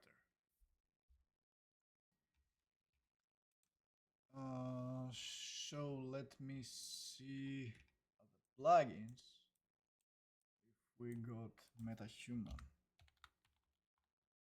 No, we have nothing. This, I'm not really sure if we need the calibration processing. We 100% we're gonna need the creator. 100% we're gonna need the live link because we're gonna capture facials. And yep, let's restart. Save everything. And oh yeah, let me change the level to level MotoricaMasters one. Cool.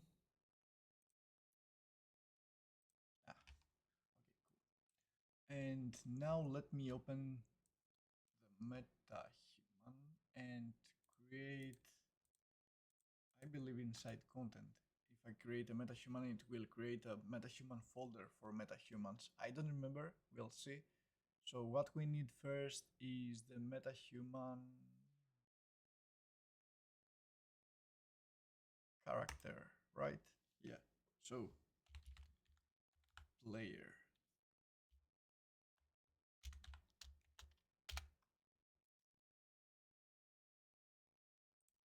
So let's go and create a metahuman.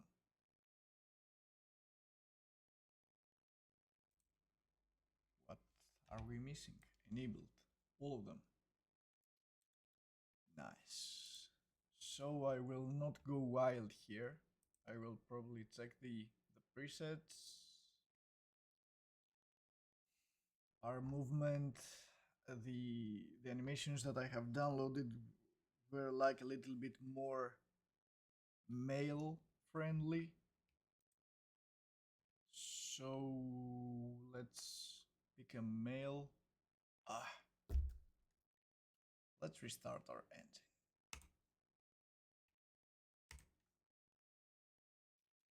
Cool. So again, we will not go wild. Let's pick Bo. This guy, I feel he's awesome.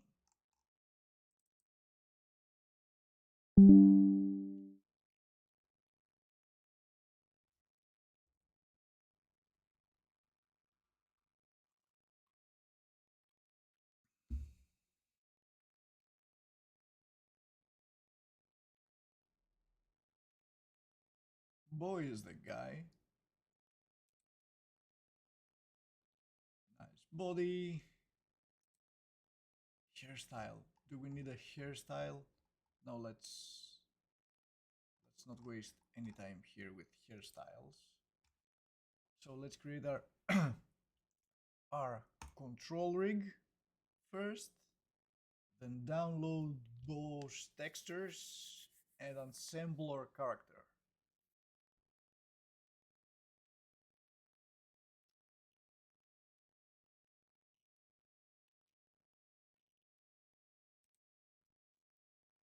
I just want 2K is more than enough for me. Super detailed. Let's wait for textures. Textures have been delivered and now assemble. And we're gonna use 𝗀 as our playable character. And everything is ready. Everything is assembled. Now I can close the MetaHuman creator. Save here whatever we have created. And here we have the MetaHuman folder with 𝗀.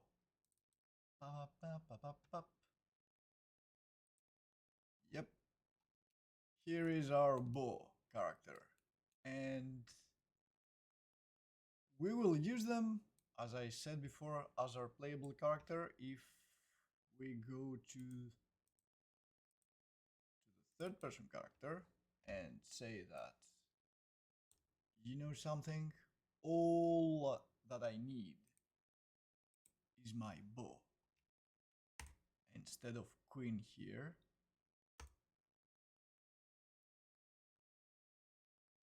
is that easy? Is that all? I believe. Let's compile and find out.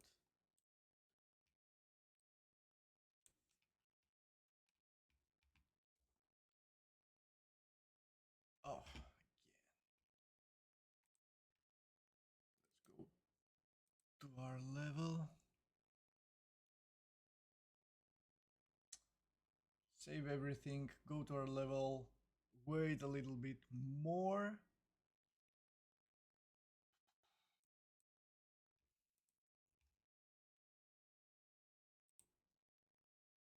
And let's play. I have a feeling that this is not gonna work. Yeah, because, well, yeah, because the playable we need to use the MetaHuman blueprint as it is. It's not gonna work like this because metahumans are split the body into various different parts, and I just used only the body. So I will fix this one last time, and with money simple, yeah. And what we need is to use this one as the player blueprint. And there's not much time for me now. Let's do that the next time. So I did exchange the third person character, this one, the playable one, with a metahuman.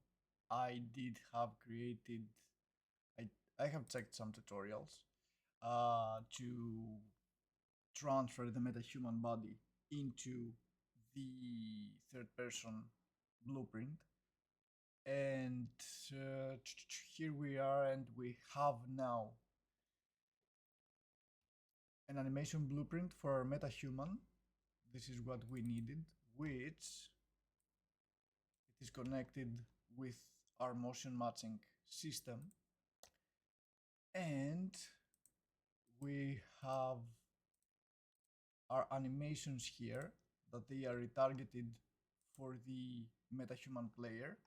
And this is the cinematic one that I'm using for animating my character, my metahuman character. This is the cinematic model, the cinematic rig. And this is the playable one, which I exchanged with the zombie animations that I have downloaded through Motorica. So if we go now and play it, here I exchange the animations of the third person character. I just copy and paste them into the cinematic character, this one here. So if we play now the game, we will see the cinematic. Cool, the character is stopping. Maybe I will have the camera a little bit to his face here and I'll create facials. Right now the clothes, are they synchronized? Yeah, they have started like they're not synchronized, but in the end they are. So I have my character pretending that he's a zombie and then goes to the escape. Probably I will change this escape little hole here. I have on my mind to use the crouching animations, but I'm not sure if I have time. So I will make something like a dark little path or something like that. We will see. All that I need right now is to create some facial expressions with live link, combine them with the cinematic character here, the cinematic metahuman one, and yeah, probably after that, or even now, I will try to change the path a little bit.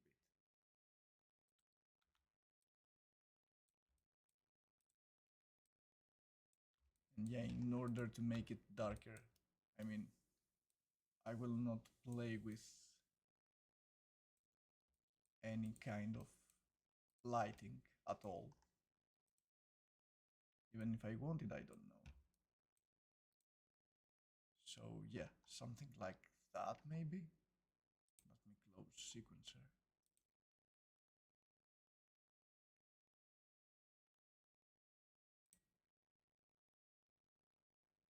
Yeah. Here we are gonna have our facials, and then our character will slowly walk up until, yeah, the escape. Cool.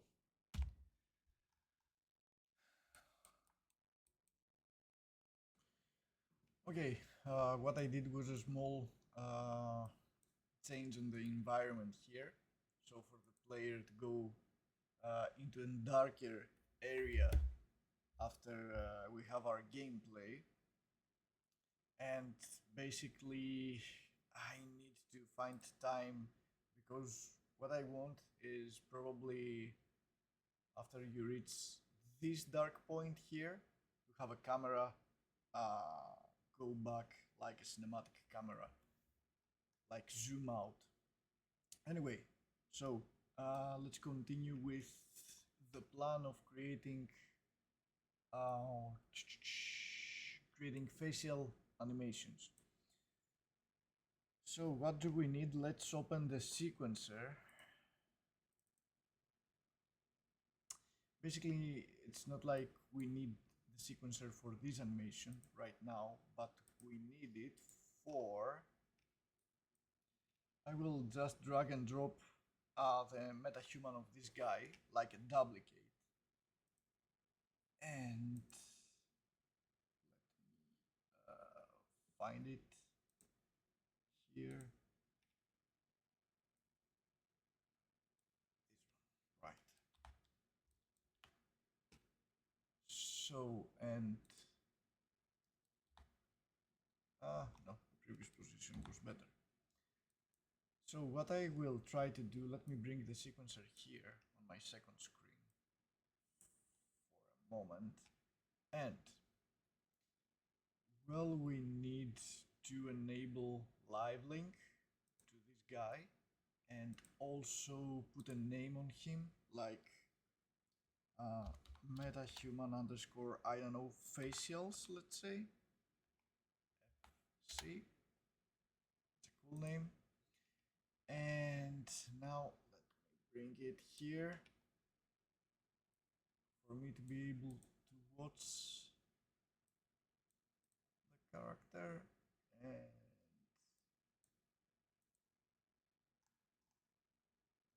that's a mess. Anyway, cool. So now I need to open the live link. Let's open it here. And next thing is to delete this one. For source, we are gonna add the metahuman video. And here I'm going to connect this MetaHuman with the live link, and all I need to do is to put the same name, MetaHuman underscore facial, and connect it. And now you can see that MetaHuman is trying to mimic my facials, right? I need to come in front of the camera in order to talk and take my facials 100% or the most accurate. But I also need to, where is it? I need to stabilize the head. If I go here and head. No, it's not here. Oh, head orientation, this one. Now, he's not mimicking my head movement, only my head facials. So what I'm gonna do is, let's go here. I need to check myself a little bit. Yep, that's me. And I also need to bring, let me bring the live link somewhere around here to check myself when I'm capturing. And the second thing that I want to open is the recorder, right? Because I need to record my facials. So is it take, was it take recorder? I think it's take recorder. Where is it? Here. Come on. Take recorder. Here. Cool. So all I need is to drop this guy into the take recorder. Which one is he? This one. So we'll drop it here. And now we're saying to our live link recorder to capture only this guy, right? So let's do the performance stuff. And I probably need to come closer to our camera. So I have on my mind to capture two facial animations. One for the running and panting stuff, and the second for the reaction when the character is watching the zombies, right? So let's do that. Let me come closer to the camera. Let me also open the lighting, because the better the lighting, the best the facial capture. And where is it? It's gonna be here. The capturing. The final capturing. Yeah. Okay, let's do that.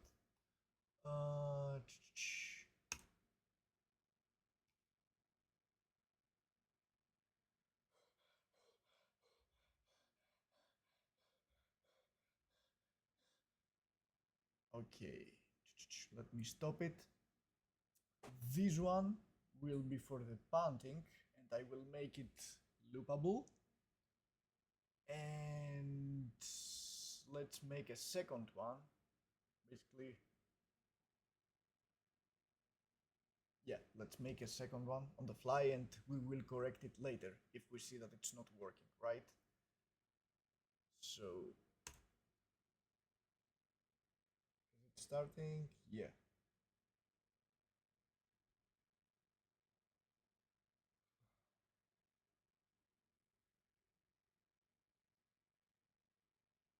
Yeah, that was my zombie face. Cool. So let's see if it's working. Let's stop it for now, or let's bring the recorder here and live link here, because we don't need it right now. Let's drop our sequencer again. So now we don't really need this guy, but I'm not gonna delete it yet, because maybe we need to do some changes. And somewhere there must be a new cinematic file. Here it is, with the takes. Yep, exactly this. So let's see our takes.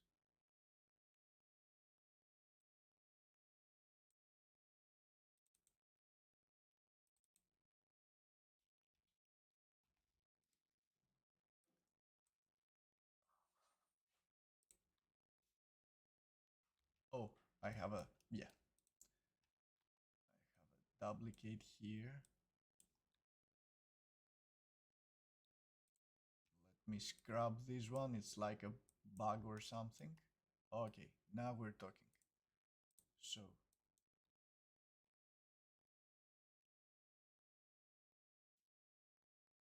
okay, nice. That's the pounding facial. And then I turned to the camera and started talking. We are gonna chop this animation here. We don't care for now. And let's see the second one.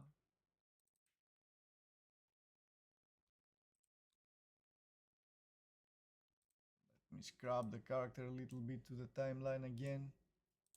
It's always happening, this bug.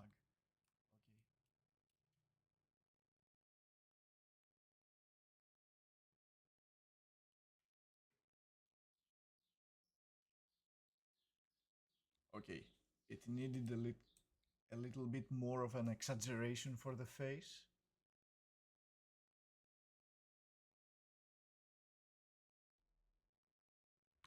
We'll see how it's gonna work. Okay. So what we're gonna do now,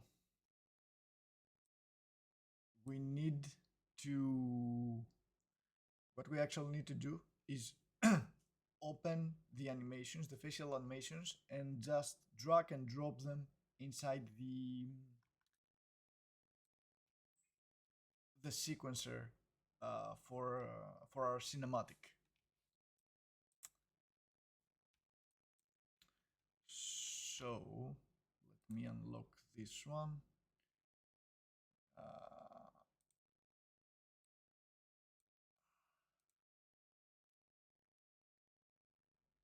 What do we want is the facials here, this one, right?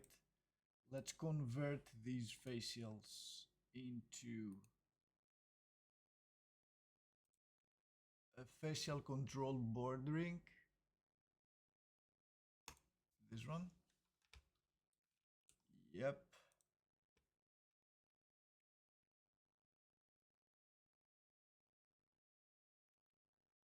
What?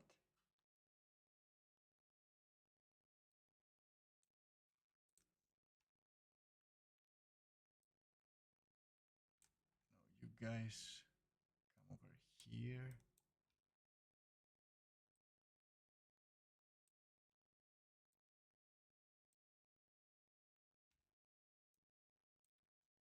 And you too. I don't have much space on this screen. So anyway, let's take what we want to grab. So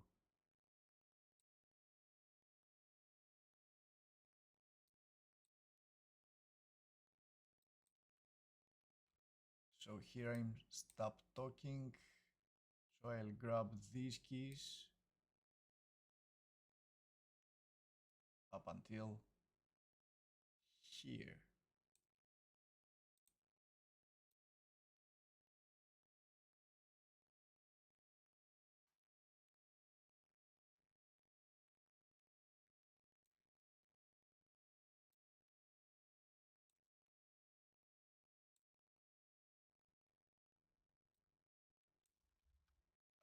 Let me deactivate. The bars are so annoying.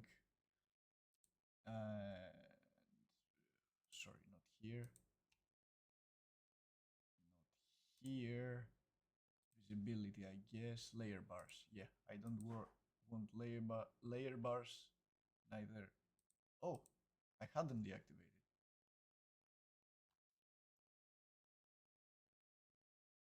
Anyway, okay. Let's grab these and just Control-C for copying them. Now I will open our cinematic.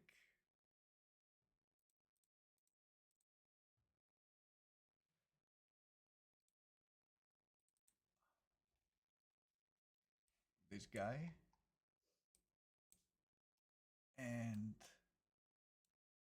when he reaches this point here, let's Let's also go to his facials, the board control rig for the facials. Yeah, here it is.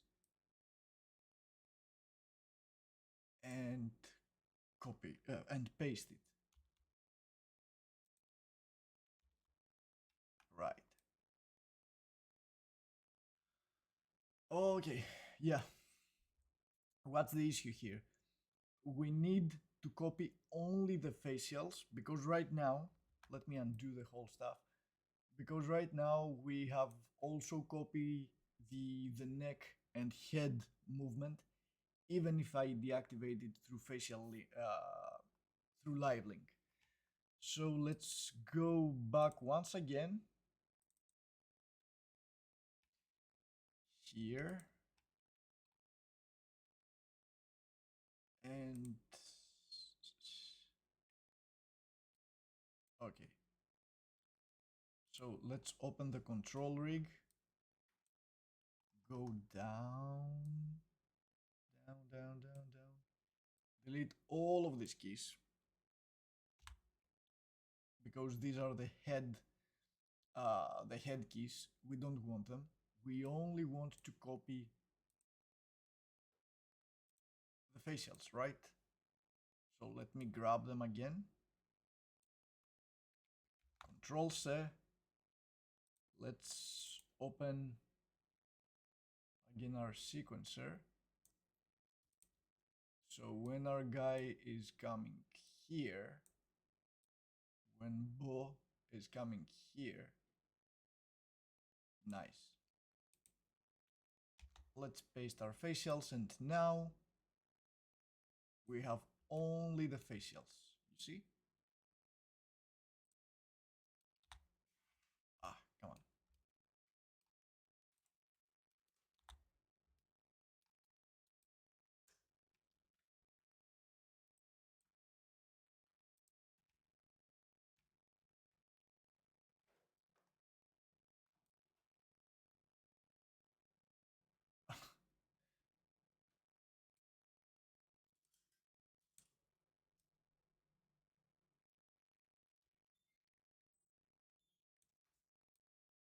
So my capture was bigger than I wanted it.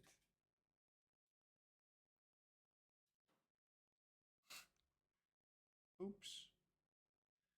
Okay, cool.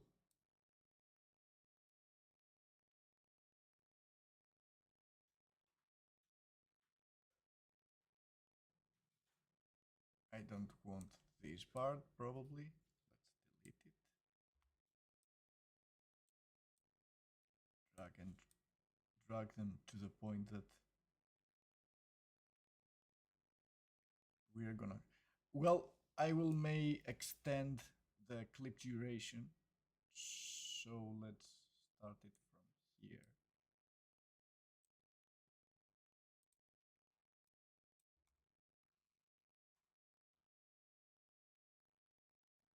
Yeah.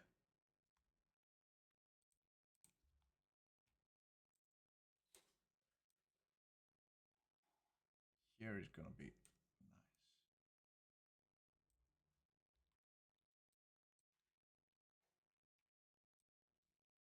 Oh, come on, every time I'm moving the cursor, let me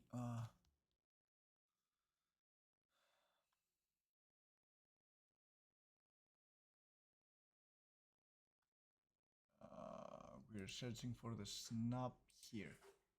Snap, snap, no, cool. So we want the facial starting from here. So now I can drag my keys, cool. Let me extend the duration of the cinematic that we're gonna have. Also the idle.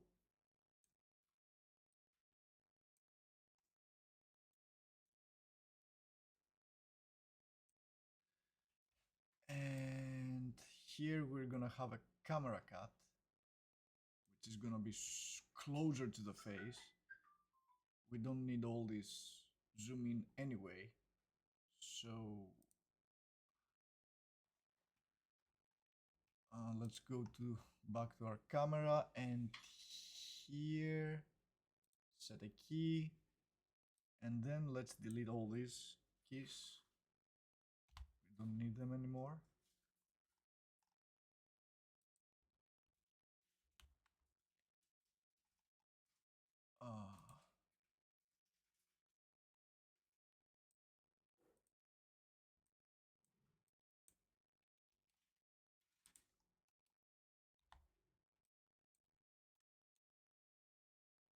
What's wrong?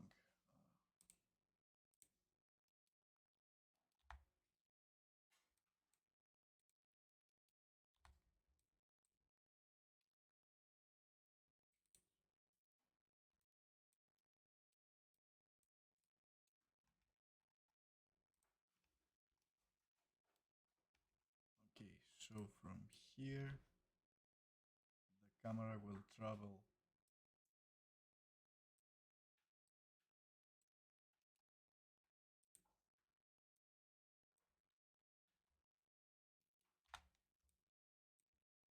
to players' facials because we need this reaction. We need to see his reaction actually.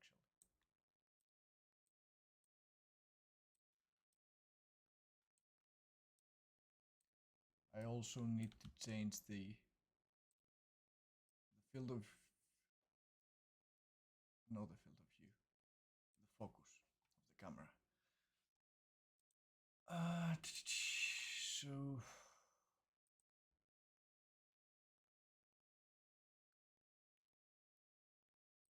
it's so hard to work with such a small screen. I usually work from my this one, but for the sake of the video, I have changed a monitor. So focal length. No, sorry. Focus distance. Is that it?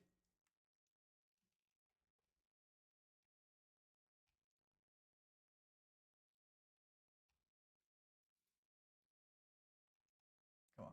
I need you to become clear.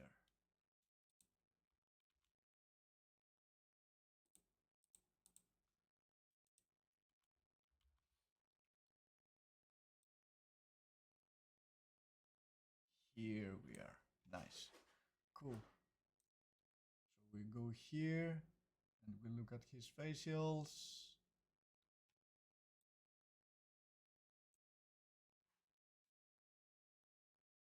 And our guy will start pretending the zombie. Oh, also, we probably need to change the idle here. The idle is gonna be the zombie style idle, right? For the character. So, uh,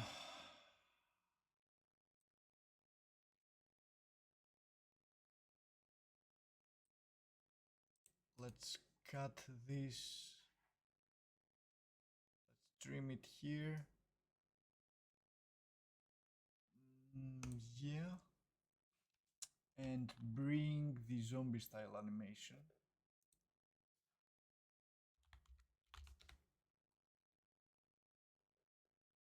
Yeah, this one.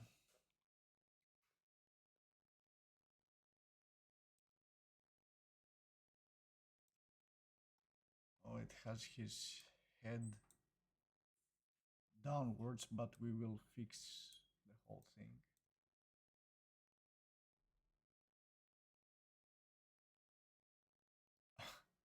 Okay. So we probably need the camera a little bit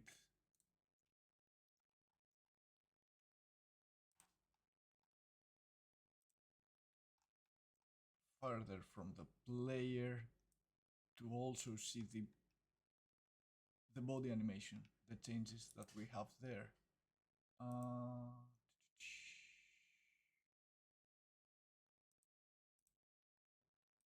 Where is it? Here.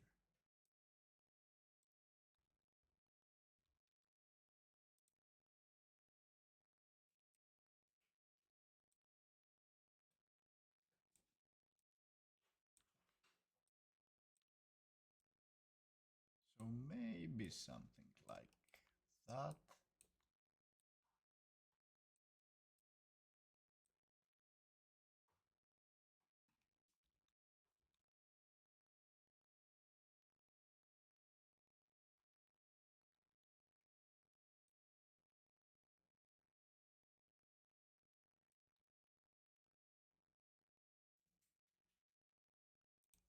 Let's start zooming out from here on. Yeah.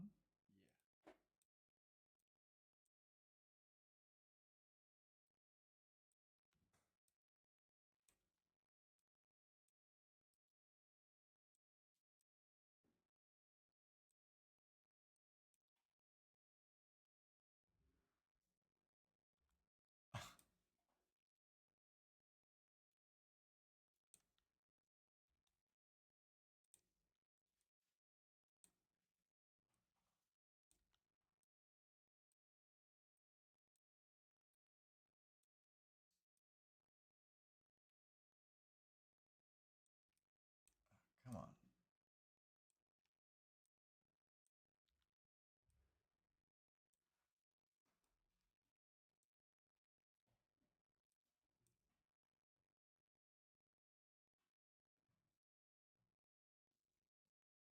Nice. Okay. And for the very beginning, for this part that player is running, I will need to copy and paste the facial mockup from the punting that we have created, right? So let me save this. Go back to our facial mockup. I got the character here.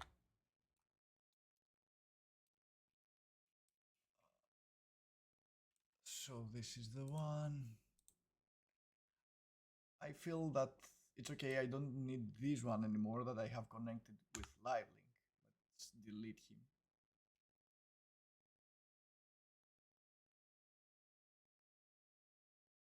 Oh, it's the source. It's yeah. Let's for safety. Let's first copy the animations. Let's do nothing with him. I will just close the live link and the take recorder. We don't need them anymore. And yeah, back to this guy. Let's go to his facials here.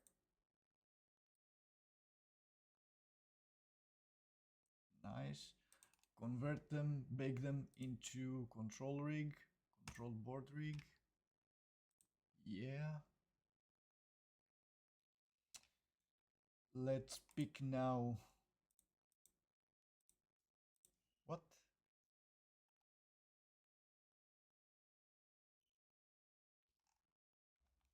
I thought that was. Oh, that was the body? Sorry. Okay. Let's do it again. So for his face, let's bake it down.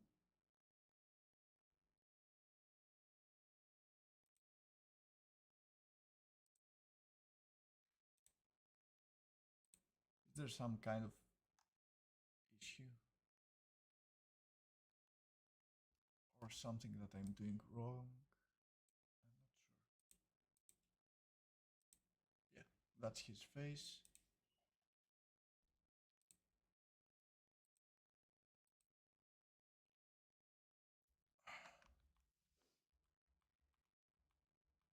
Let me undo the thing. Probably I did something wrong with a guy here.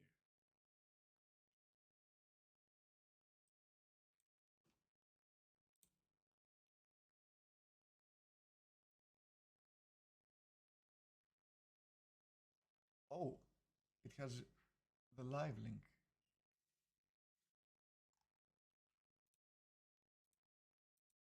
What? Why he's connected with the live link?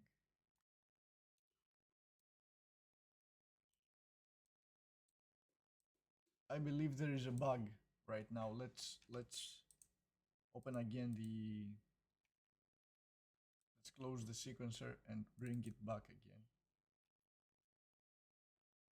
Test. Okay.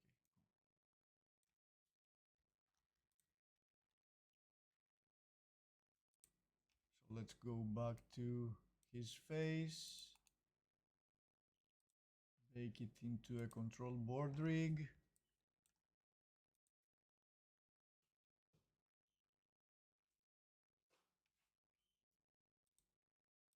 Nothing.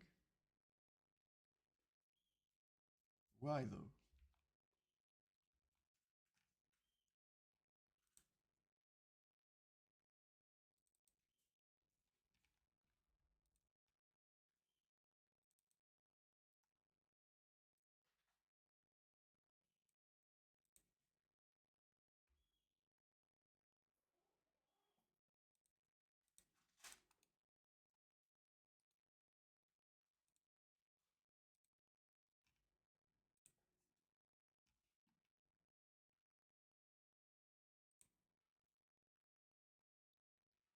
Maybe the anime. No. Anyway, you know something? I will take the animation as it is here and I will paste it into our cinematic.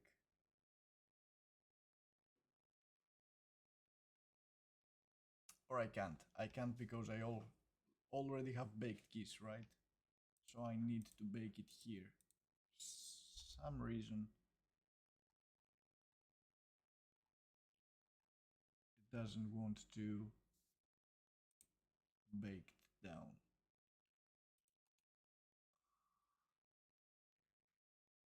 Well, let's try the super basics. Close and open Unreal again. Okay, here we are. And let's see now if it's working. If it's not, I will probably re-record the thing. But I'm not really see the reason why it's not working now. Yeah, that's the face.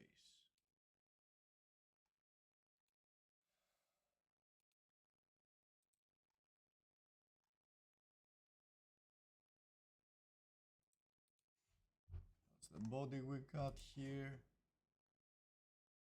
But we don't have any body animation.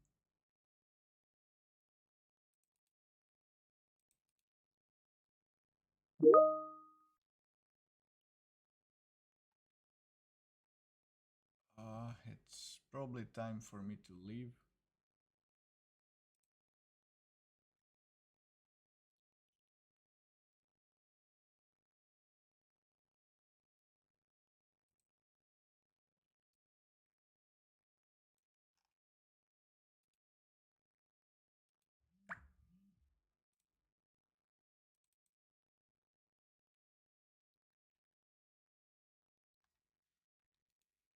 But I really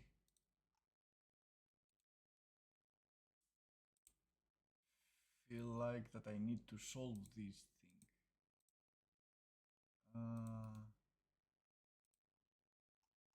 And now what?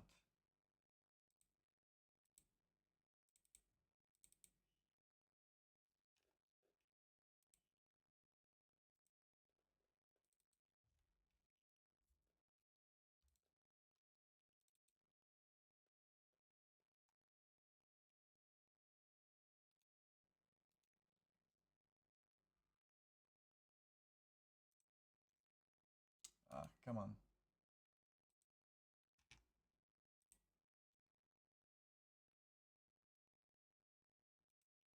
No, it's not working. Face control board rig, nothing.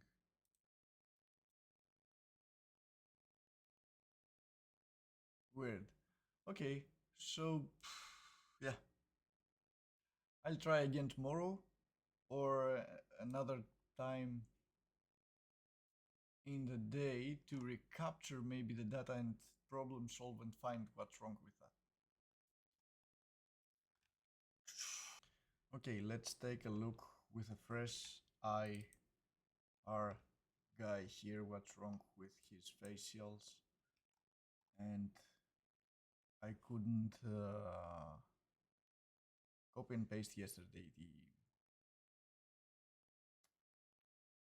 her facial animation.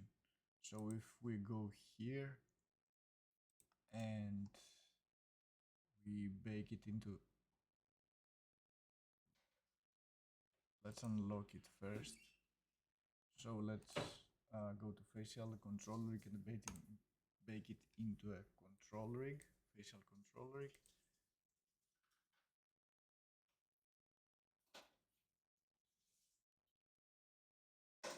Yeah, I think the issue yesterday was probably that I haven't unlocked it. Anyway, we always need to check if it's locked or unlocked, because Unreal is automatically locking the subsequences. So let's pick the animation that let's chop it, the part of the animation that we want. So I guess we don't need that. And here is the punting part up until here, I think. Yeah. So, and again, let's go and delete the head bones, the head keys, sorry. These two here. So now we can just select all, copy.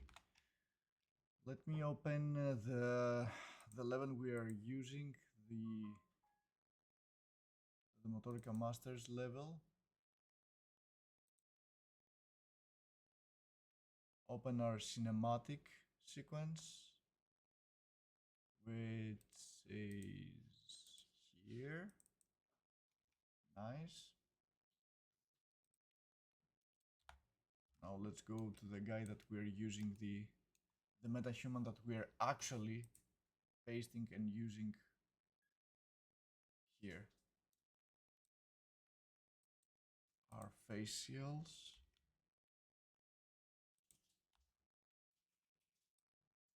Okay, they're just enough.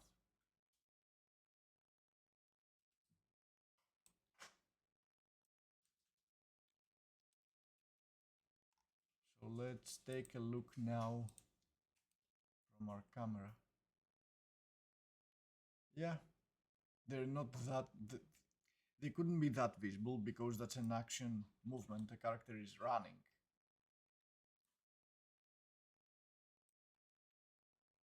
But yeah, I think that's enough.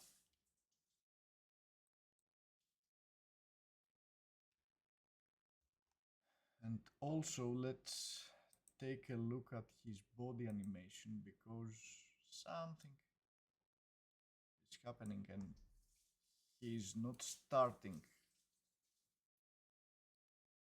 with the running animation. He should have.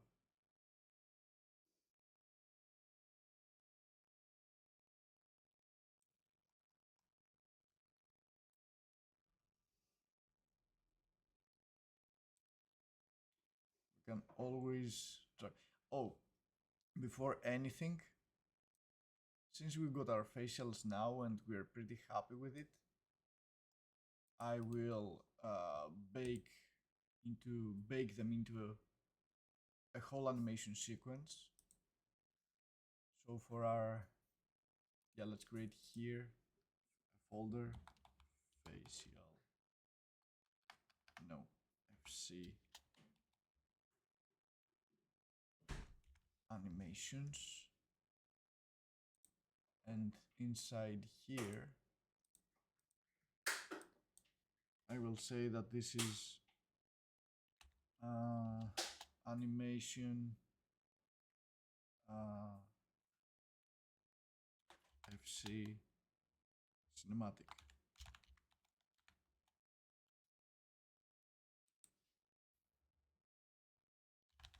Hero cinematic.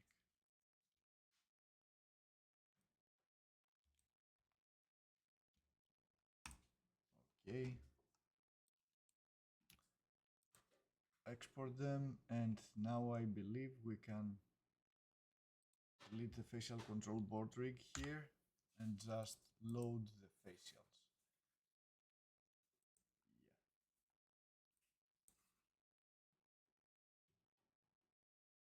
Yeah. Nice, and we got them. Now the only thing that I need to correct, polish and fix is the little transitions between the animations, because I captured them really roughly, like I was moving the gamepad left and right, so I need to make it a little bit smoother. But that's all. Okay, for now let's just try to trim it down from here, which I guess it's where the animation is starting.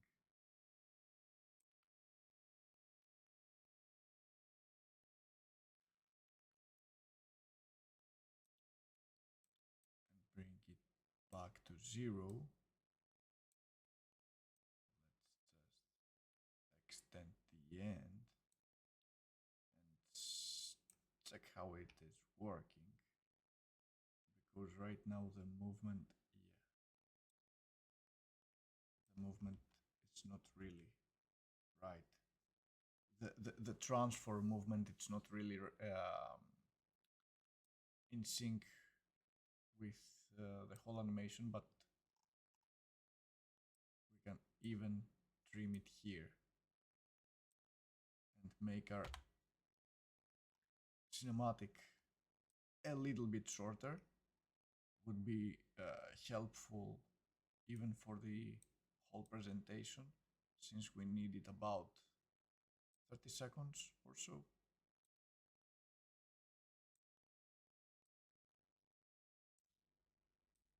Cool, let's take a look.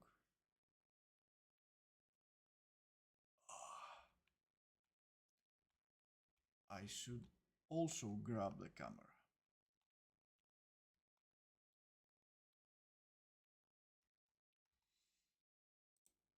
Yep, the camera keys. So let's hit a key here for our camera. I believe now that I'm not forgetting anything.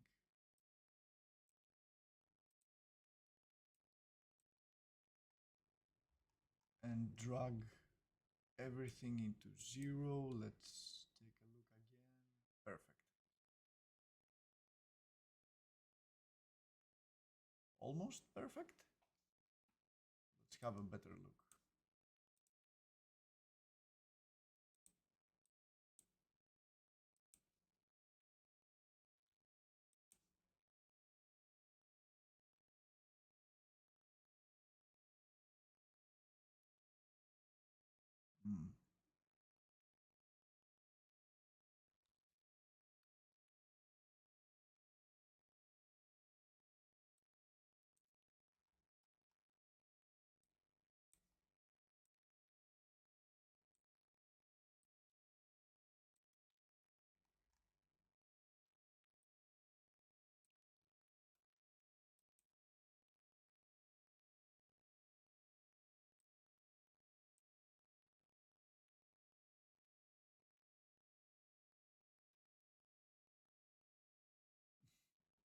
Yeah, I feel that it's correct now. Cool. And okay, now we will start fixing the animation blending issues.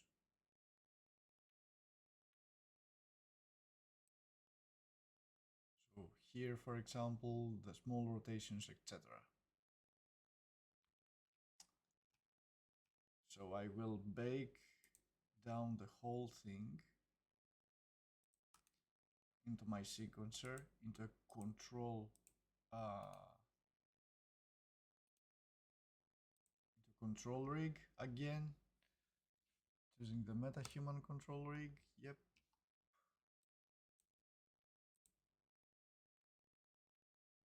And here we are having everything into keys, and I can change and fix the control rig as much as I want. So animation session is really starting from here. Now, in order to start animating, I need several I need couple of actions to do. First, I feel like we don't need this guy anymore at all. Let's delete him. We got anything we want from facials. Also, yeah, before I do any further changes to the environment, let's create an animation workflow. So I'll create here, let's see what we have. Cool. Select controller, control and select it, and let me see, every time that I'm opening more than one controller, I have multiple I'm opening multiple controller sections here. I don't really want that, so I will close the auto expansion here. Cool. So right now, every time I'm picking more than one controllers, no, it's still happening. Oh, it's still happening because, yeah, I need to have close the MetaHuman control section. I need to have it as run. Right now, I feel that, yeah, I can animate like I do inside DCCs. Cool, in one straight line with my keyframes. And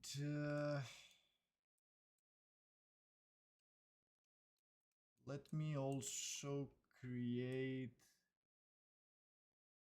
yeah, it would be cool to create some bookmarks. So we're starting animate from here.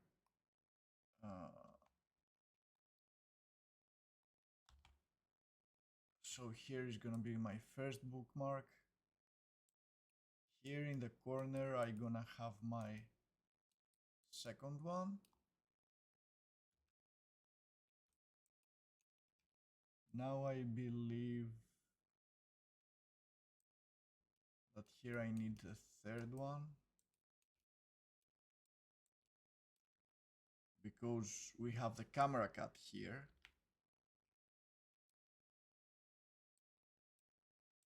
And now we reach the point that we're gonna need to fix all the small jitters.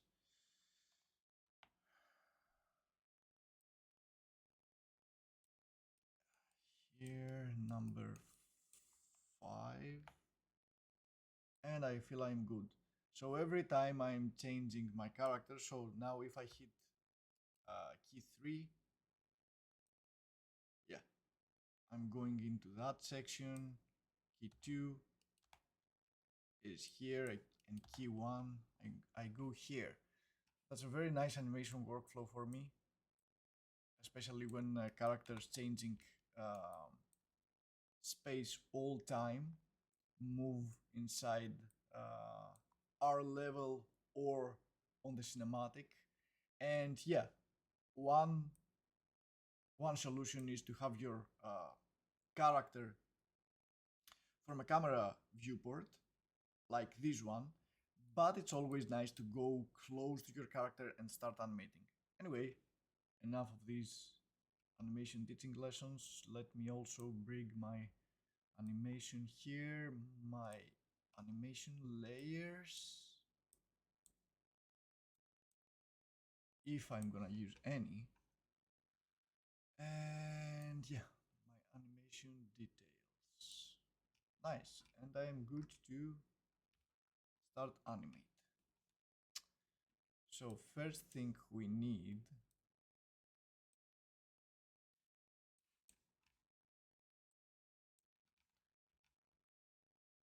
So let me open the nice my sequence, my curve editor.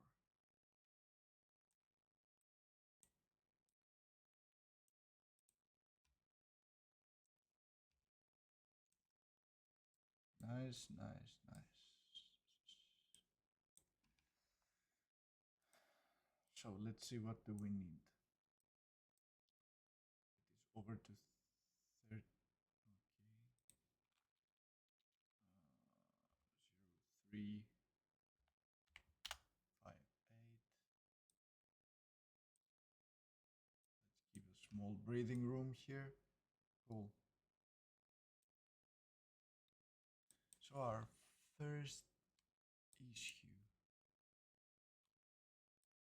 is something that is happening.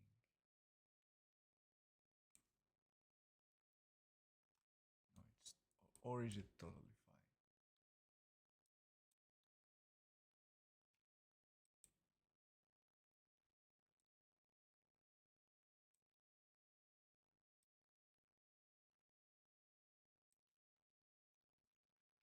It's like a small missing, yeah, it's a small misstep here. I feel like if I just delete a key, I feel like I'm gonna be fine. Let's see what is really happening.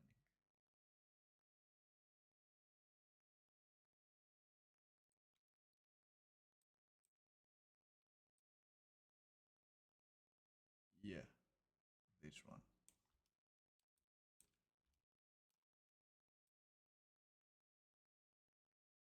You see this one? Here is probably some kind of blending between animations. So let's fix that. And oh, I don't have my picker opened. So another thing that I probably need, but I don't have it, is to install. I need to install the logo drum picker for my character because this is gonna be a little bit difficult. I will do it later. Let's see now if I just go from here.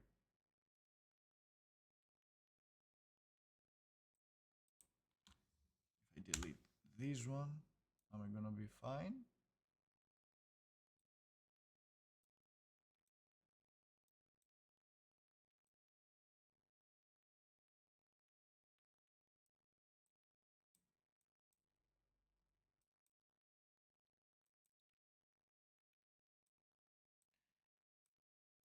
It seems like that in general I need to make this thing shorter. So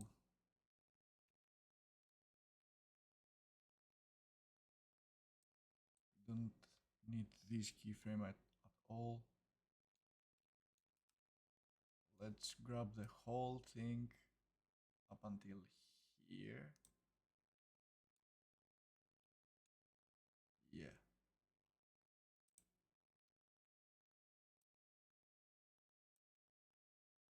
And move it back.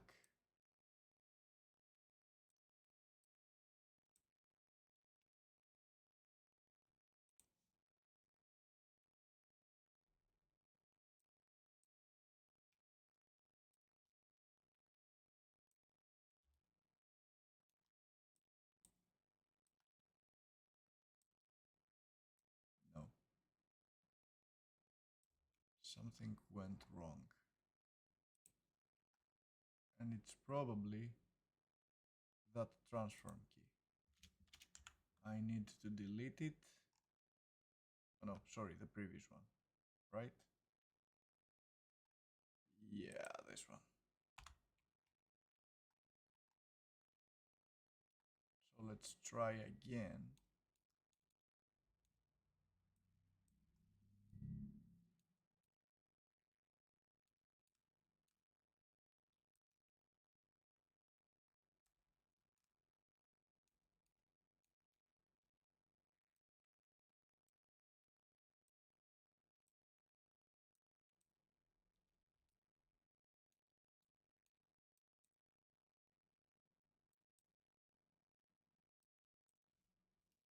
So let's make the root motion a bit smoother.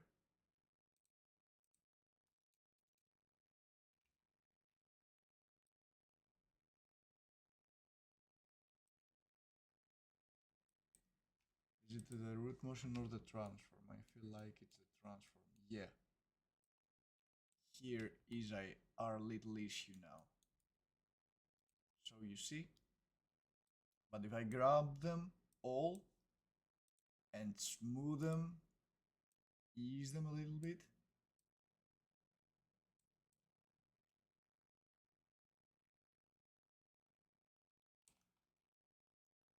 or even better,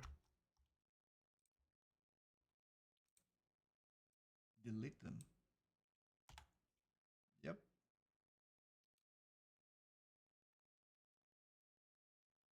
Seems like it's gonna be way better now. Exactly. Perfect.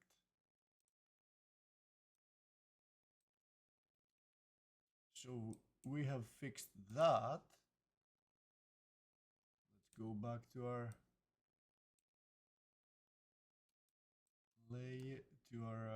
filters here to just see. Nice. Perfectly fine.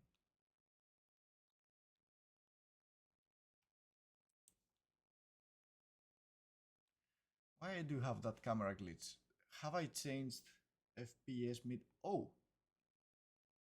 it's not displaying in 30 FPS? Why? I did that?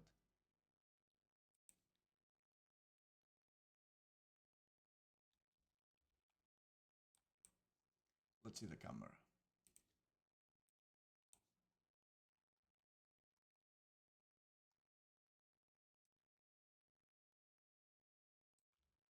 No, it's right. It's on 1 frames, 24 FPS. It's cool for me. I want to play. Do I want to continue playing in 24?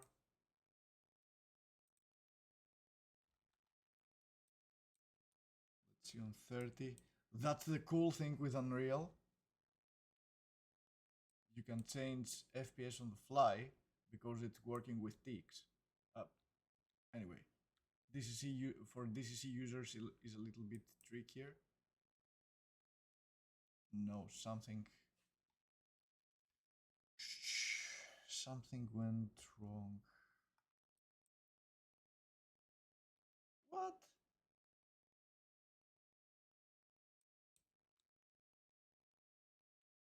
Something I definitely moved the camera by mistake. I'm not sure when. Is it that key?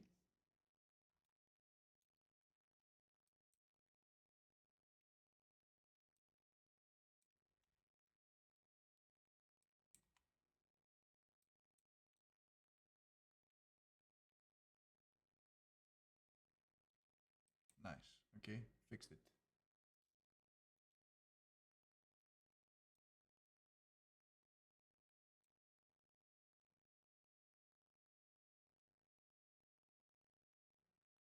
Okay, let's change it again into 30.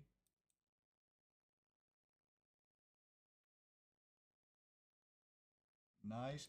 I feel there is still a small slide here, right? Is it? It's like a character moving. Is it because I delete the keys? Let me check again.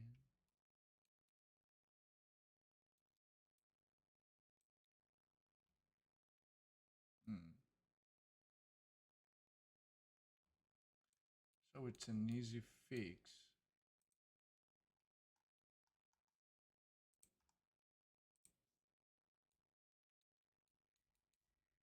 Because if we start the character super straight with the whole action like that,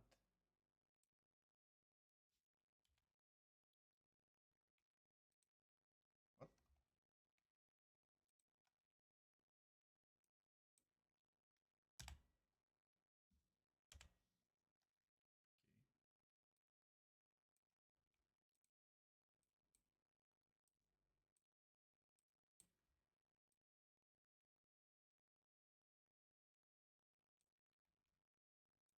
I'm not really sure why that is happening now.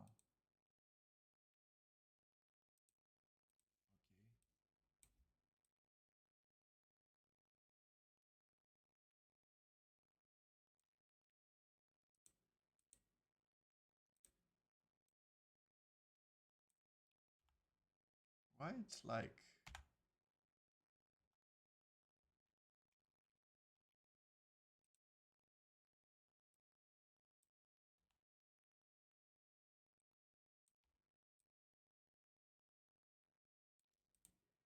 okay.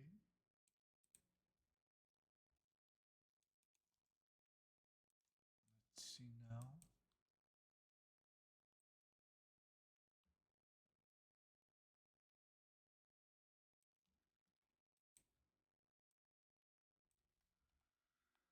Oh, it wasn't that axis, right? So let me undo the whole thing. So the sliding, yeah, the sliding, it is happening here. So let's go at Y and Y axis and we'll find out why because of that. So that's what our character is doing and I don't like it. Let me fix it. I certainly don't like it. Let's see if I flat it out, how it's gonna work. Not that well, but if I'm not go all out, here it is. That's way better. Yeah. Cool. Save it.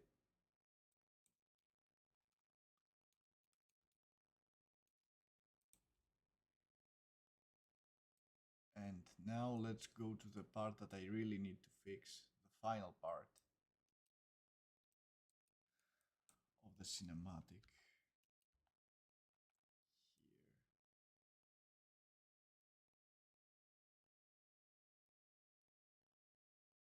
Okay.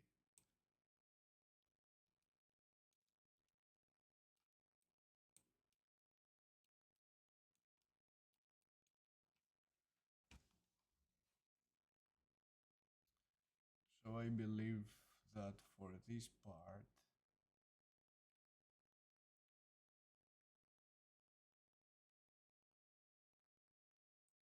transform is a big issue.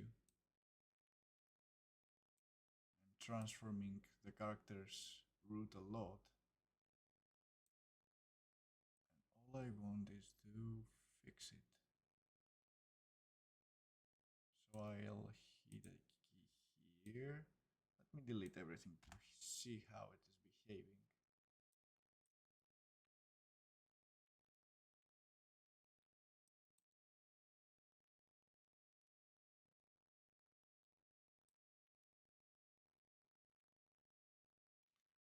Better, because I will fix it. I will fix the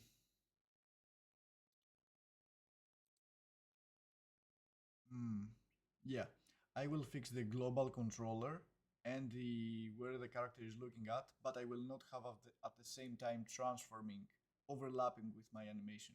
So that would be way better.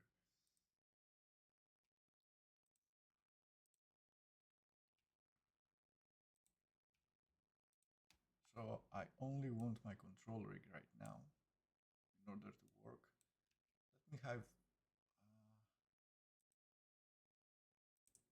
Let me have this viewport here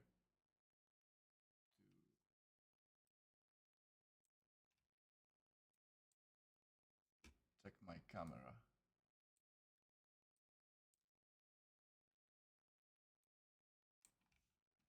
What my camera is doing.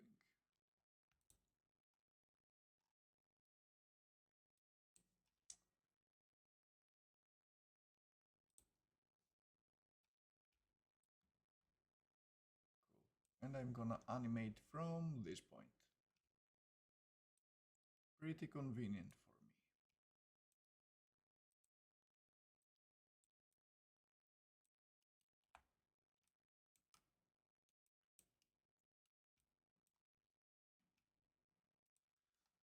Well, that's actually the selling point of Unreal, right?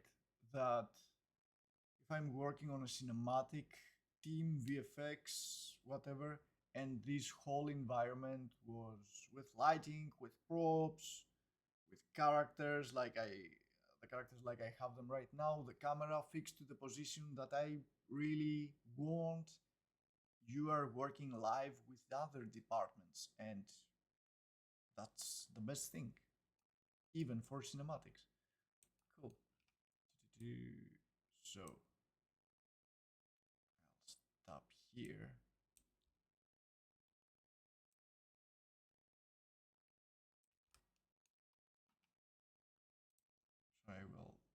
So I will start animating from this point. Cool. Okay, I was working a little bit off screen to fix the issue that I have with the character synchronizing his clothes with the body. I can't find any fast solution for now, so I have downloaded and recreate as a blueprint the version that it's shirtless, and I guess it's funnier from a perspective, from a point of view. So I'm gonna use this also for the cutscene, and then we will start. I will start fixing the animation issues here. So let's open the level sequencer and start the fixes.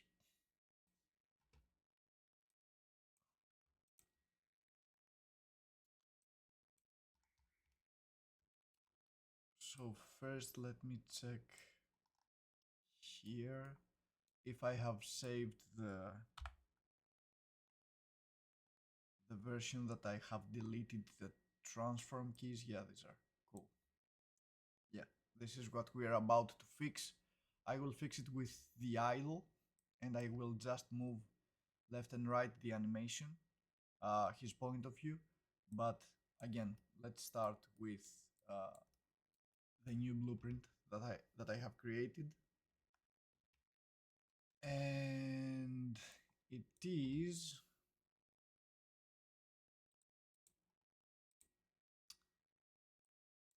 this one.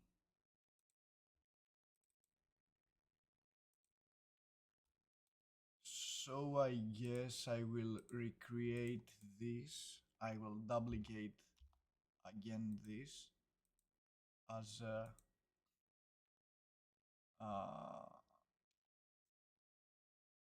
as a cinematic 2.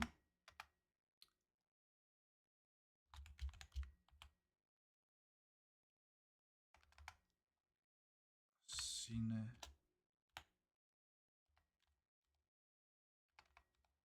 2.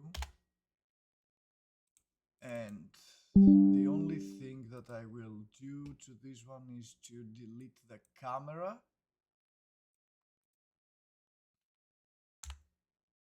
That's right. And let's bring it here to our sequencer. Yeah. Save it. Nice. And I will add it here.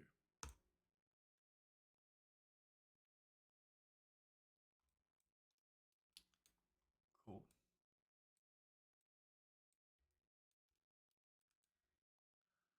Oh, yeah, I guess I also need to deactivate the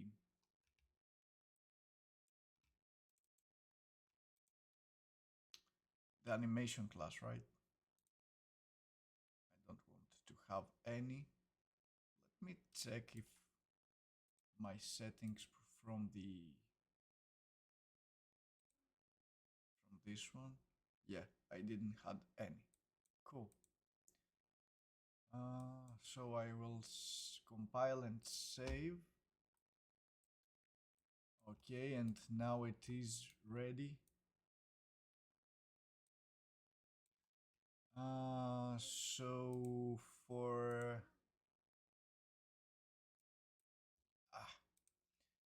this metahuman bow version, I'm gonna again just copy and paste what I have here.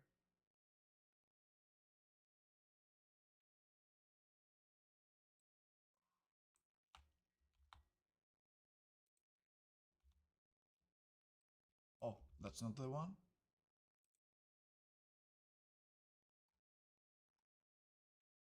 Oh, sorry. Yeah, that was the faceboard control rig. Here. Nice. And also the transform.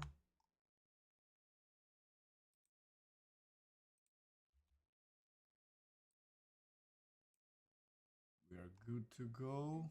And I will just delete the old one. Save. And I guess that's it. Let's press play. Cool. The dude is like just get up from a nightmare, or he is inside its nightmares while he's sleeping. Cool. Nice. So, let's go for the animation fixes now.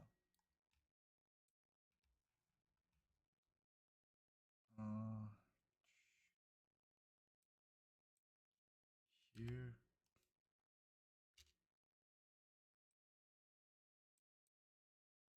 Come on.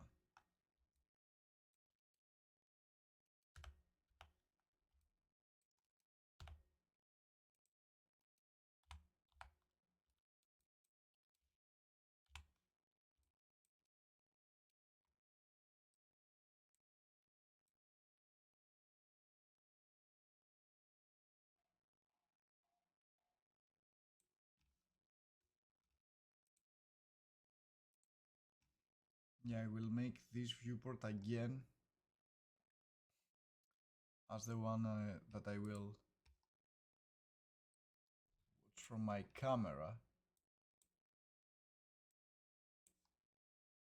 And I will bring it here.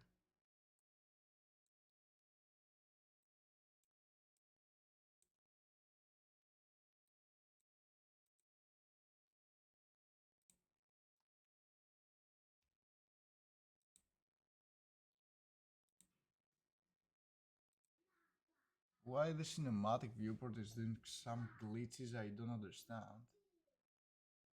But anyway, let me also activate the grid to start fixing the camera position a bit better.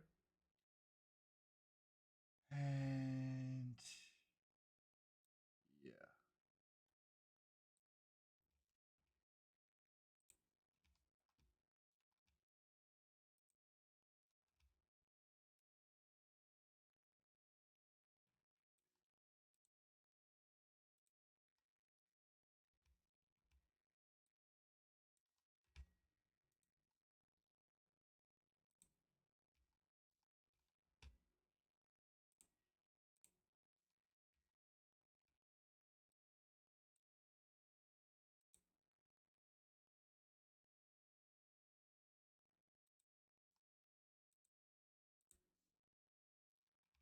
Okay.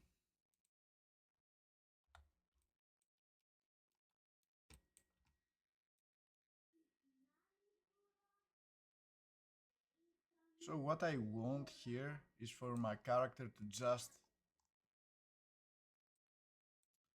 for his body to just have the idle, the typical idle. So what we're gonna do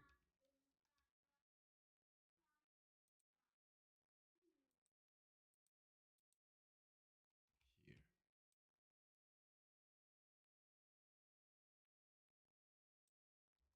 So from this frame, Let's pick only the body. Oh, I just remember that I don't have the loco drum picker. That whole thing, it's gonna be a bit tough for me. Probably I need to find this time and install it, which is pretty fast. It is that I'm just lazy.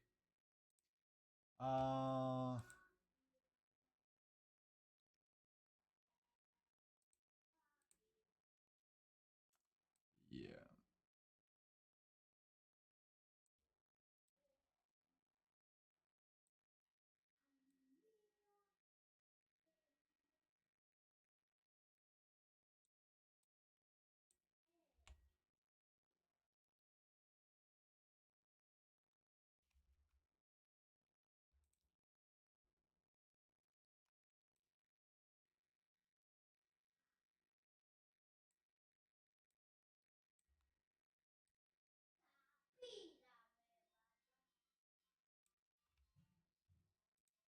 Okay, I have installed the loco drum picker, and now I feel the power of working like an animator, right? So now I can choose whatever controller I want from both. Excellent. I will place my local drum picker here. I will also have my sequencer. Sorry, the, um, the curve sequencer here to play with my curves if I need them. And yeah, now let's fix these little snappy and ugly animation. So from here, we start blending from that frame to 255. We start blending our zombie animation. So I will choose all the controllers. I will delete them. Somewhere around here, let's say, I will add the idle animation that I like, because if I add the animation now, if I add the animation here, it's gonna override all the keys that I have. So I will import the idle animation that I want. And yeah, actually I can custom how many frames I like, but let's do it this way. It's faster, I guess. So I will grab these keys and bring them here where I like. I believe I grabbed too many keys. Yeah, these are too many. Oh, come on.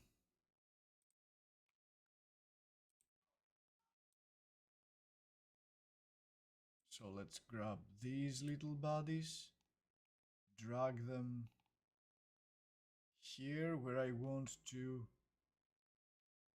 fill the gap of my animation. Somewhere around here, let's say.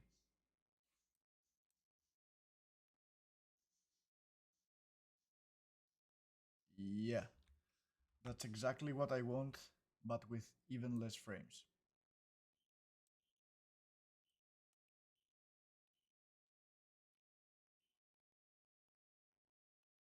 It needs a little bit of trial and error if you want to skip the right way, obviously.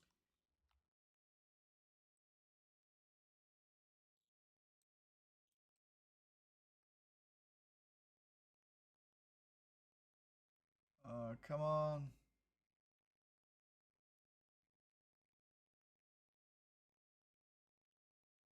Unreal is having a little hard time here, but we will manage.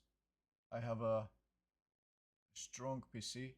In general, when you're having to transfer, even if you have the most powerful PC, I believe, if you have to transfer all the keys from all bones.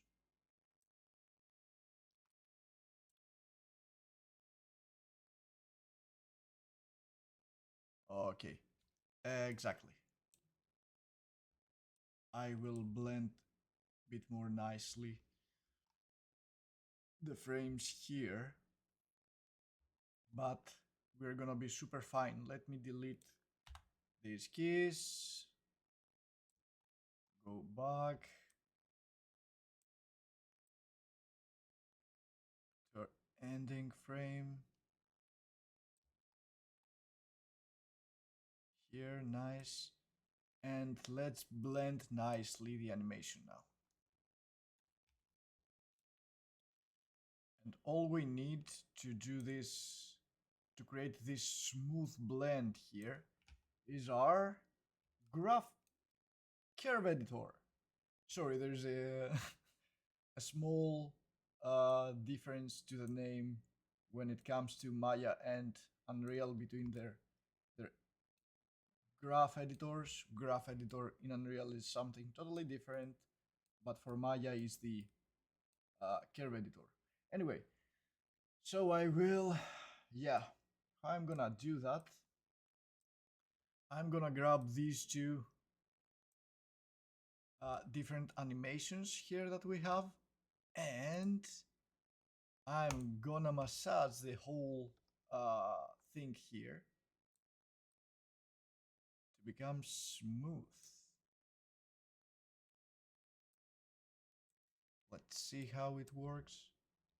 Oh, it needs more. It certainly needs more. So let's smooth it more.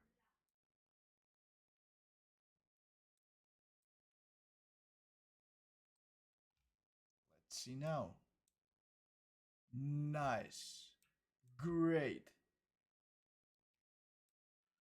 And let's also do that somewhere around here. What? Whoa, whoa, whoa, whoa. What's that ugly spaghetti that we got here? Yeah, probably it would be easier to convert my animation into an animation sequence and then blend two animation sequences, or do it with editing with the sequences, but it's one way or another. It's the same thing for me, I believe. The trial and error that you need for both are costing about the same amount of time. So let's see what we got here on this. Yeah, perfect. We made it. Now, what we need? First, to save. Second, to create a nice look at with boss head here. So what I'm gonna do, let me filter. I want to grab only my controllers. Right. Unreal's tools are pretty convenient, right? Anyway, so let's filter the thing, and we got Bob coming from the corner here. So let's have the look at here. So I will create a layer, head layer, and I will hit a reset the 0 key here and the 0 key in the end around here, because between these frames I want my animation to, I want both to look at.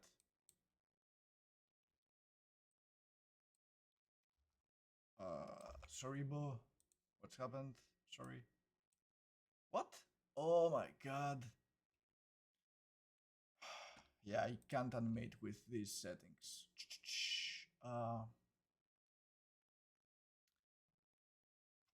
I think Unreal 5.6 maybe. Yeah, enable arc ball rotation. Enable screen rotation. No, I don't want screen rotation now. Maybe, let's see. Yeah, and now I have arc ball rotation. I can grab it from here. Whoa, great. So I will also add the neck, add selection. I will also add the neck bones, the neck controllers here. So select objects. I will hit a key. I will hit another key here. And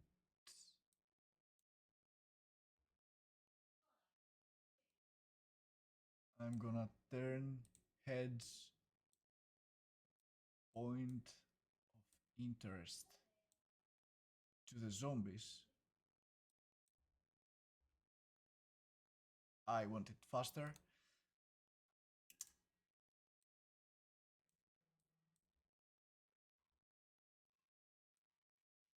Like that.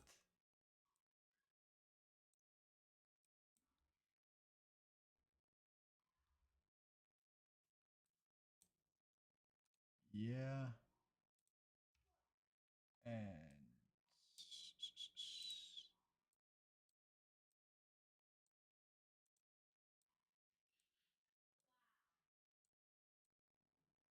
oh, we don't have facial expressions.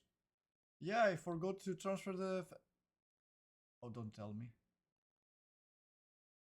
Yeah, I maybe delete the keys from facial expressions from the previous rig, but I have saved it. I have saved it as an animation sequence.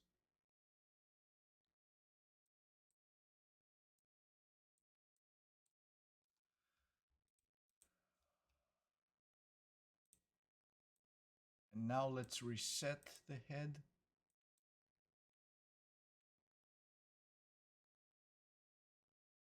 Cool. This is what we like. Let's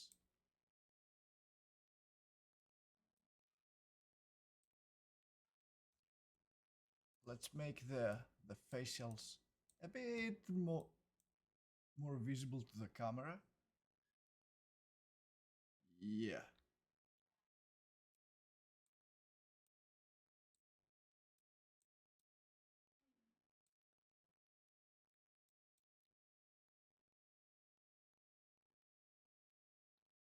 Cool.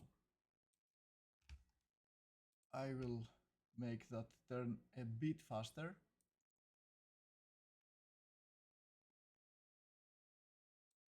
Yeah, just like that. Excellent. That's all I wanted.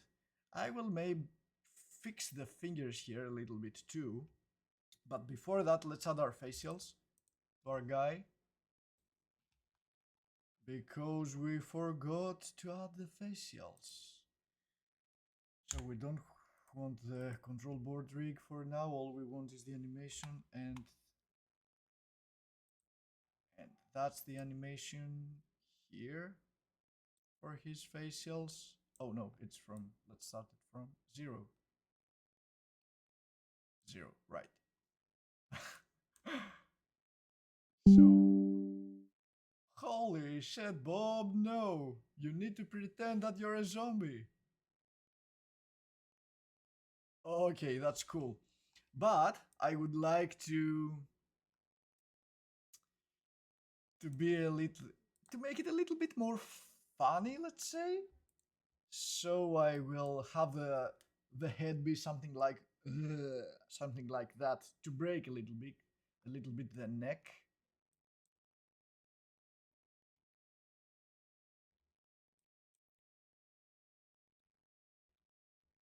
So here it's where he starts to pretend that he's a zombie. Let me merge the layers and create another one, because I'm pretty happy with the animations that I had before from these layers. And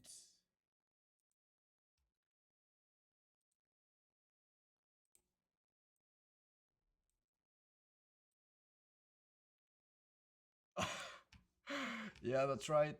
That's what I want. So. We got, wait a minute. Okay, here. We got our animation here. Let's also pick the neck bones. And here we're gonna break them a little bit, right?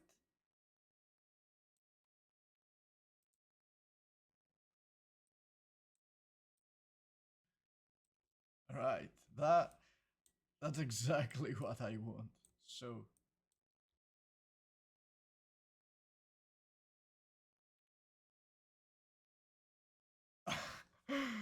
but I wanted to reset it from, because we want the animation to blend nicely with the gameplay animation. Even if I don't have the camera blending well right now, I'm not sure if I can fix it with the time that I got, but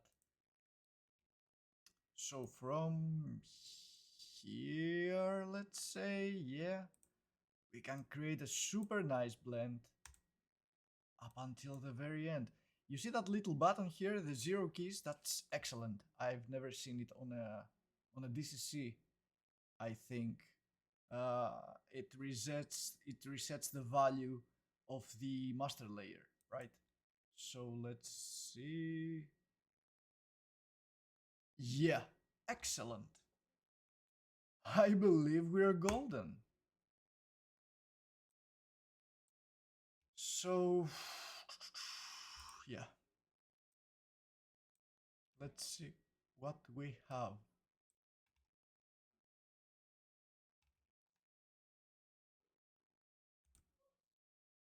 Oh, no, not here. Let's change viewport. We don't want it to be...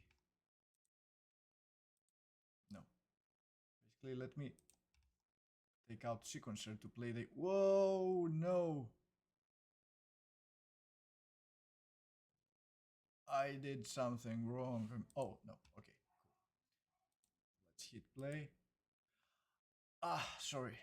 What I did wrong was that I have my...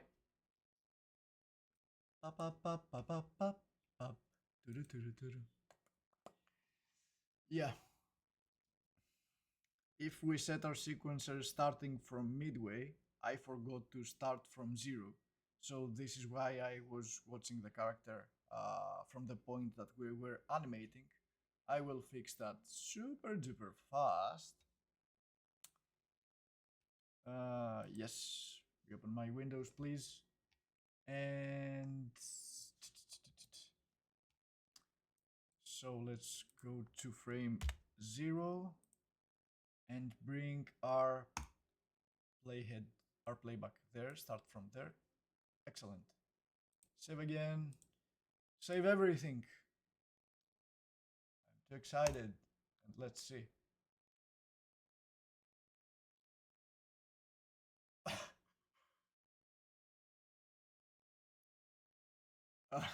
Nice. Nice. And right after this, gameplay time.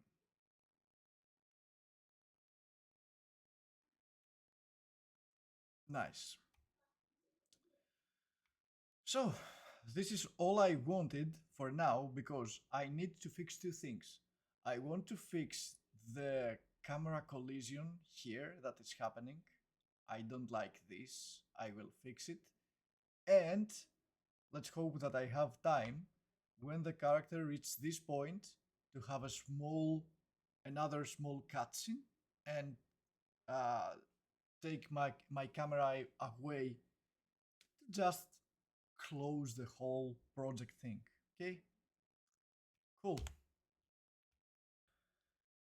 Now let's solve the issue that the character is colliding, the camera is colliding with the Motorica characters. Now the thing with the Motorica characters, it's that they're not blueprints, so it's not like I can create the camera to not collide with their blueprints. So I guess the easiest way for this project is to just go and delete the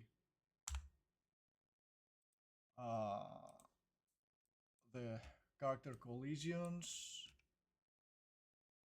Let me save and let's try out to see what's happening now.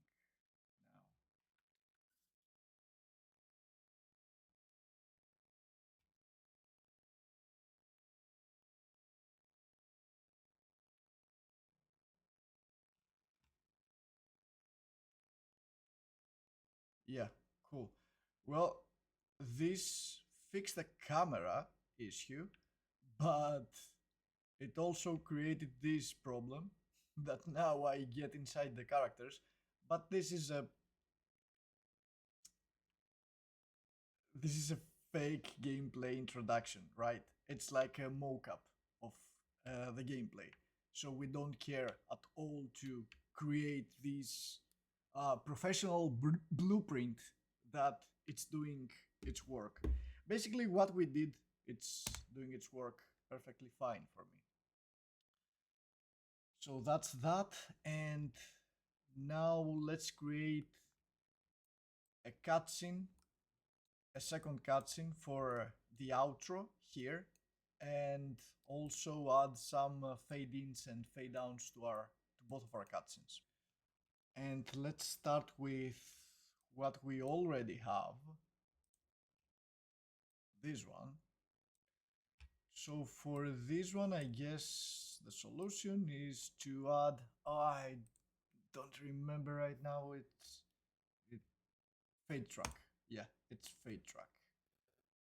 So with the fade track, we can hit a key on the beginning. Let's have our camera here. A key, another key here, and in the beginning have total black, right? This is how we start. Yeah, excellent. And we have another one to the second cutscene that we are gonna create right after. Cool. So I've just created off screen this little collider here, and I have connected it with the level blueprint, and I just copy from a tutorial that I have on my description this little thingy here that it will help me to create a level sequence as a mini cutscene for the outro, and then drop it here, connect it, and work. So the only thing that we need to do right now is to create a level sequence that is gonna be our outro.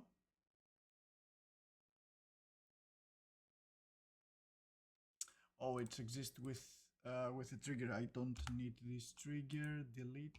Cool. Let's rename it. Level sequence. Outro. What?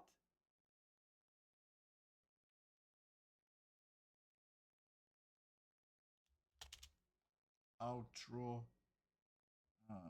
Scene.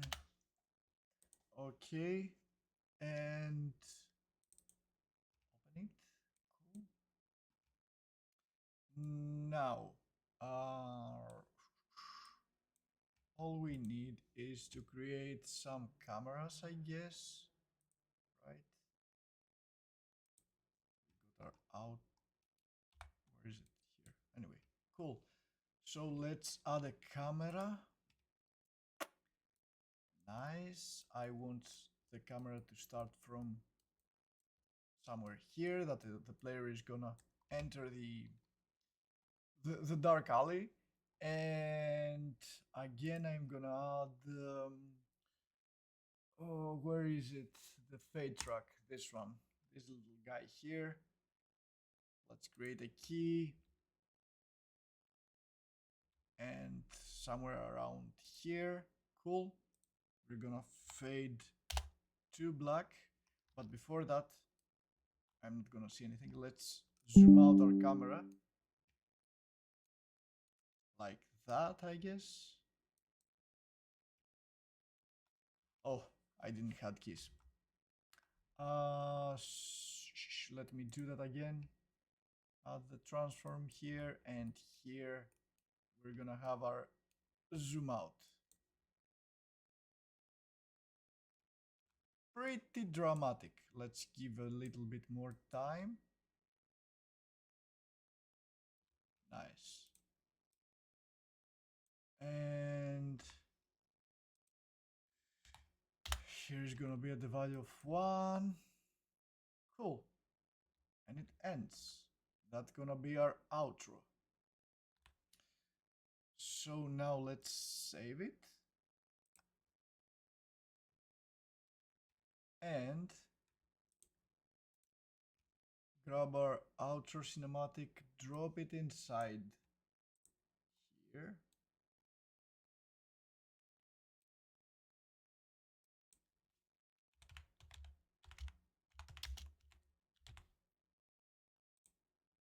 Use the play sequence. Okay, I'm finally back, and where was I? Okay, the last thing I did, if I remember well, was to drag and drop and connect here our outro. Yeah, here we have the collider, the controller that is triggering and activating the MetaHuman player that we have created and connected with the outro. And let's see what we got from here. Yeah, that's the super small outro that we have created.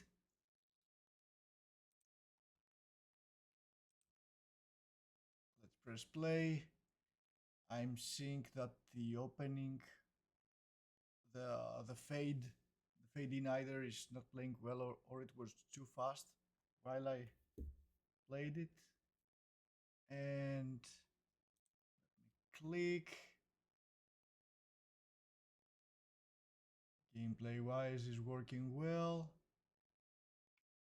And the character is not activating the trigger here. I wonder why. We'll fix it.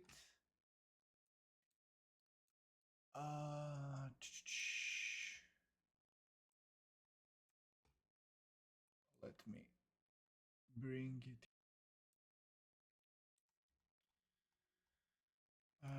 So what do we have here? What I throw was outro. This is the trigger and the blueprint MetaHuman player. What we have here, blueprint MetaHuman player. Trigger is this one, and we got all level sequence outro. Yeah, this must be it. Let's drag and drop it again.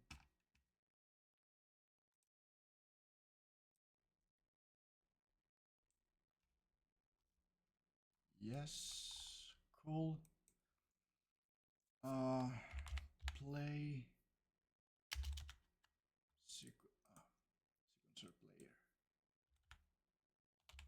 Sequencer.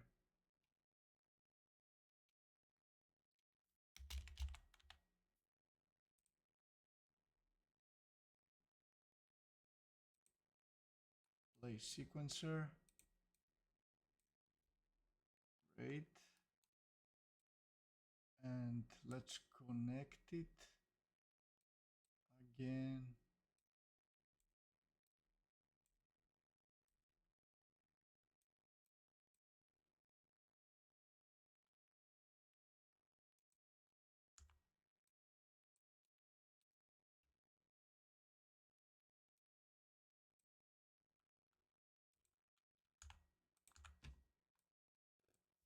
Sorry, I did that to my second screen. It's a habit of mine. So I just drag and drop the sequencer from here, and I create a target sequence player, and I connect it with the play node and the get duration one. Let's test out if compile. No, it's not compiling. Let's find out why then.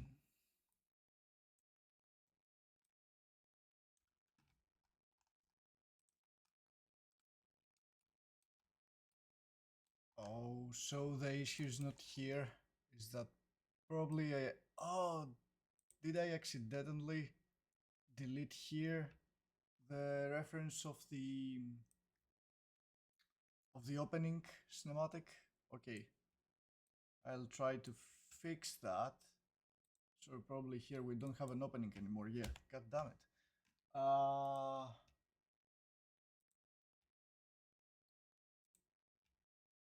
So let me add also the opening that we have created.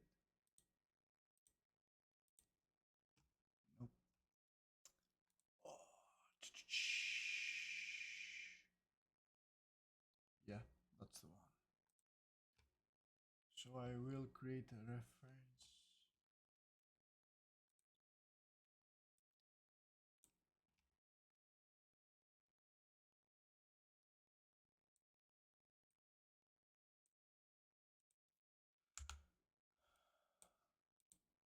Is that gonna work now? Let's see. Yeah. It is working. It's working weird. But let's see if the outro is playing, and then I'll try to fix this one.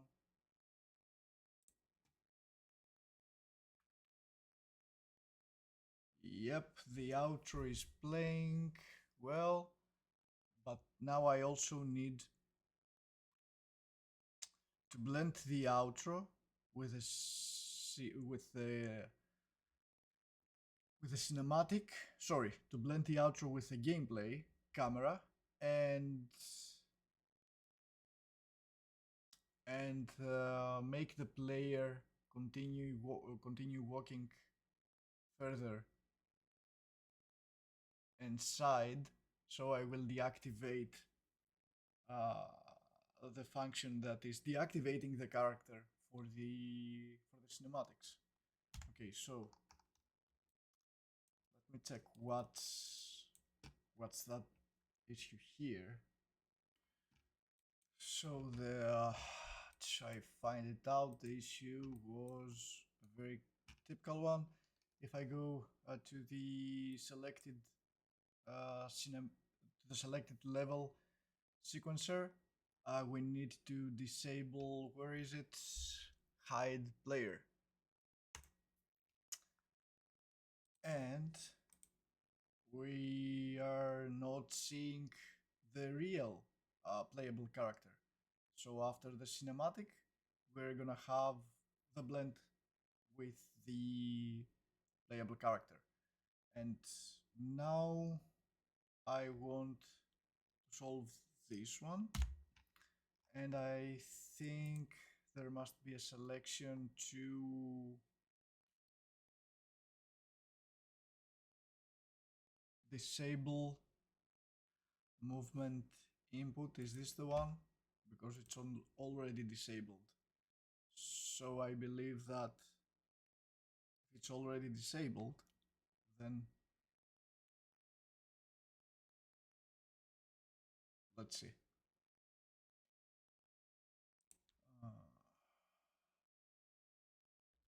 No, it's already disabled. So there must be something else.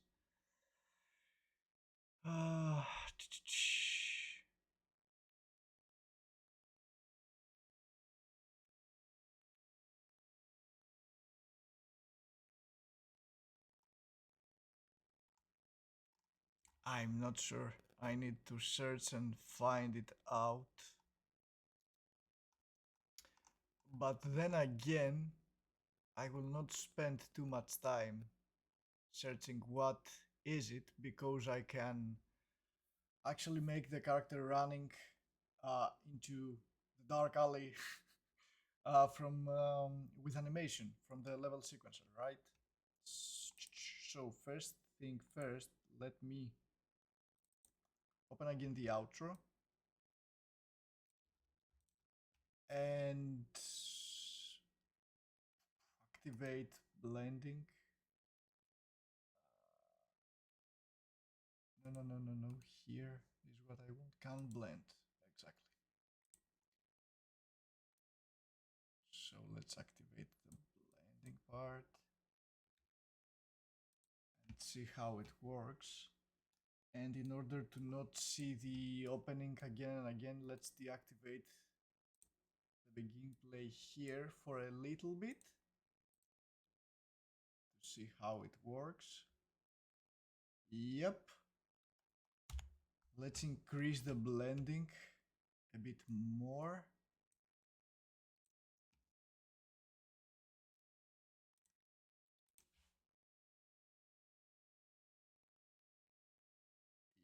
Yep. Basically, like I do, I can really go all out and do a. Let's go up until here and test it out.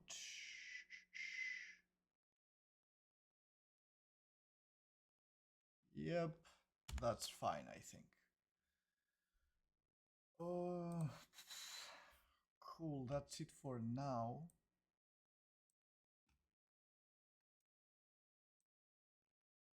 Now the last thing I want is to have a run animation. Which one was it for our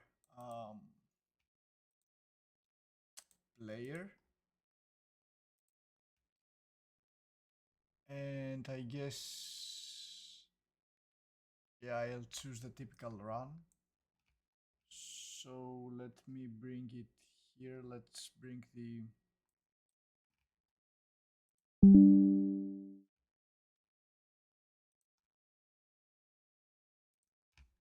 player again inside the cinematic one.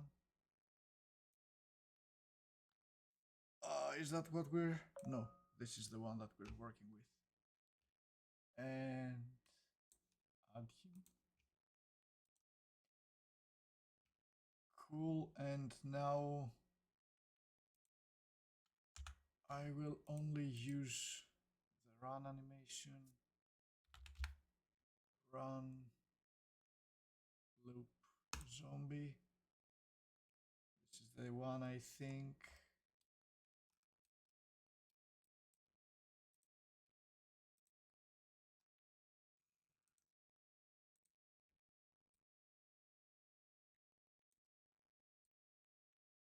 Oh no, it's a wrong run. It's, oh, run left. No.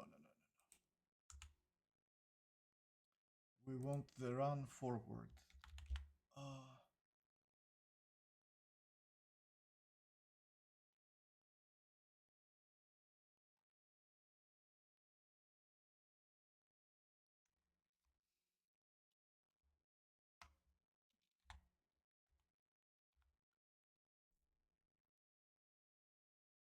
I believe this is it. Yep, that's it. And somewhere around here, which the player is connecting with is triggering this collider. We will have this playing. Let's also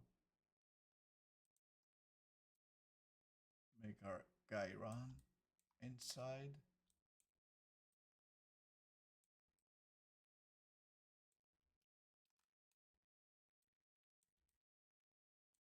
Not sure, maybe this is too fast. No.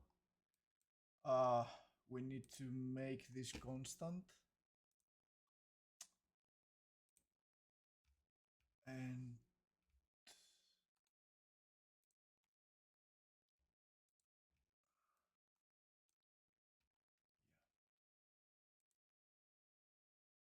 or we don't need it constant, at least to,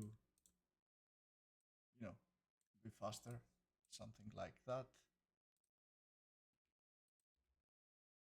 Yeah, cool. Let's try it once more. I believe we need to deactivate the playable character now. So I'll choose the outro and say that disable hide player again. Let me try it out.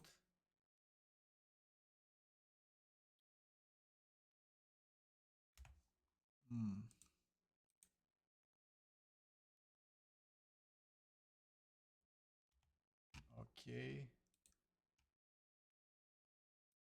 We will need a small reposition because it doesn't seem like a flow continuation. Where is it?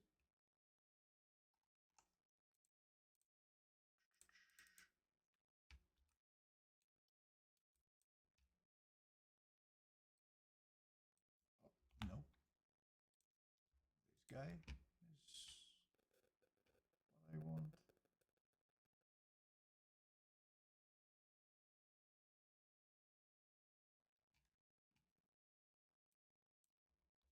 So I'll move him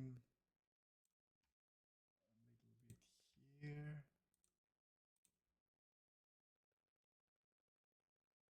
Oh, yeah, of course. Of course. I can't even get in.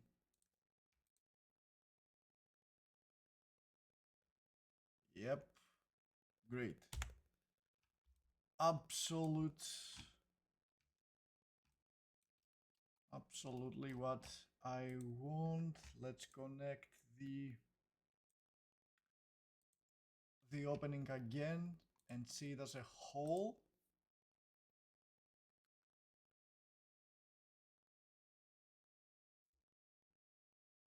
Okay, I will fix these fingers a little bit. The thumbnail is too stiff.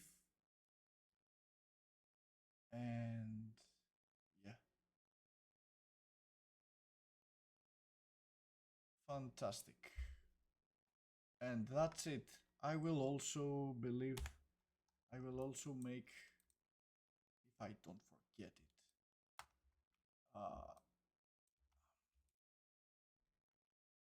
the level design. I want my character to come from a dark place, also coming from a dark place. But I will create that later. I don't have time now. I need to run like Bo. Yep. From one dark place to another. That's it for now.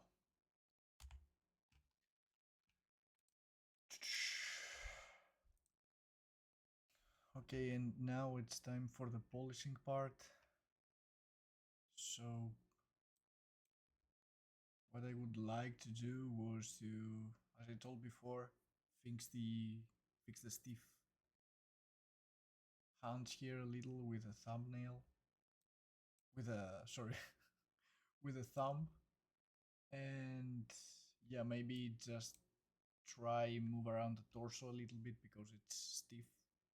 So I will, yeah, I will choose the torso, exclude the cog and hips, and I'll create a layer.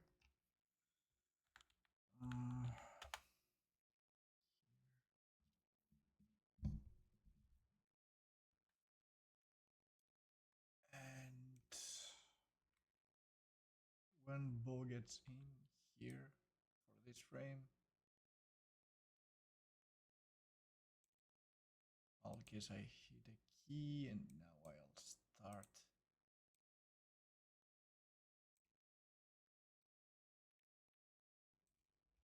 To move it a little bit, just to enhance where he's looking at.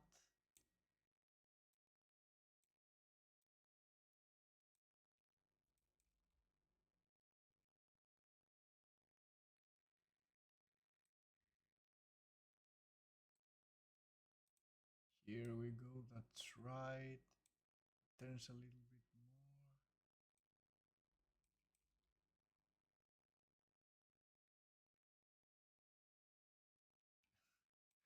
Now that he's starting pretending to zombie,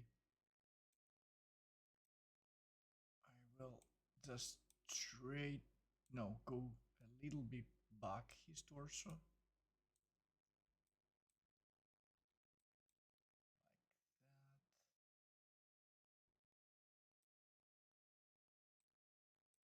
And here.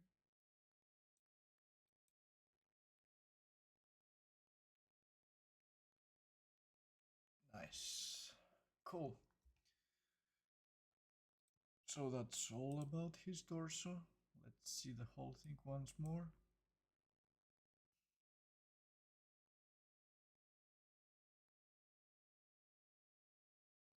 Nice.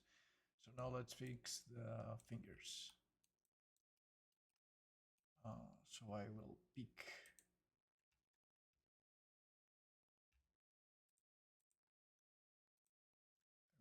these fingers here. Again, create a layer. Basically, I will pick all fingers left and right. I will re-add them. Add selected, cool. And we have the blending coming from this point. Nice, so let's fix it.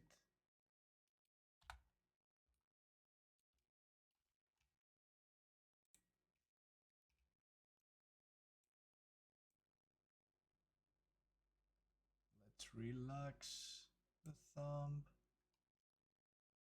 and open a little bit the fingers here.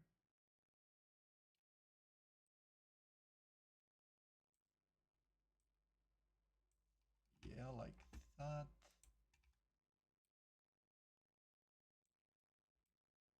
Yeah, nice.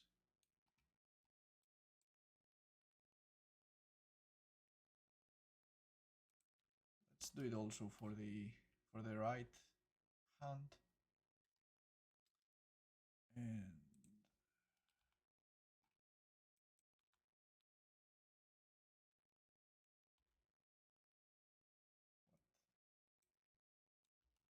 I do have them, right? At this layer.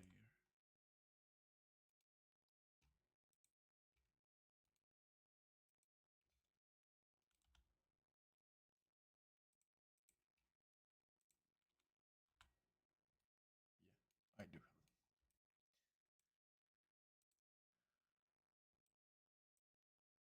So let's also do the same, relax it a little bit. Basically, instead of do that,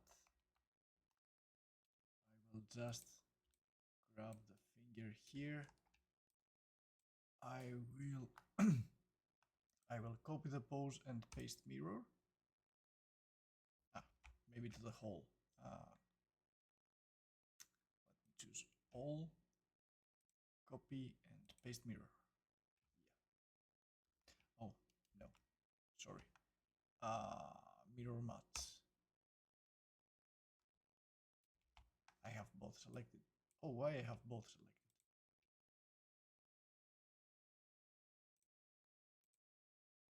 Nice. That's it.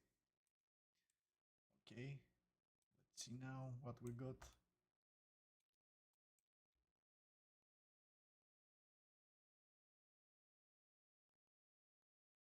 Perfect. I will just rotate the hand a little bit to be visible, to more appealing to the camera. Let's add it here. Again, a key. And then around here, I will just make it just like that.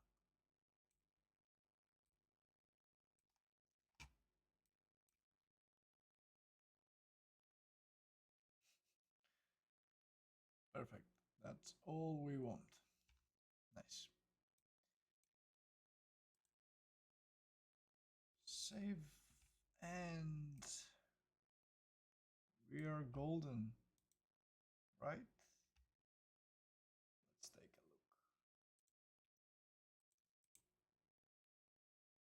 look. Hero is coming out of a dark place.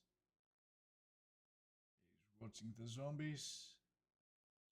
He's pretending to be one.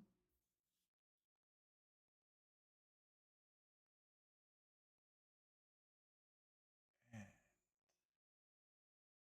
here we go. Cool. And that's it. I'm wondering if it makes sense to create a bit more like obstacles. I'm not sure.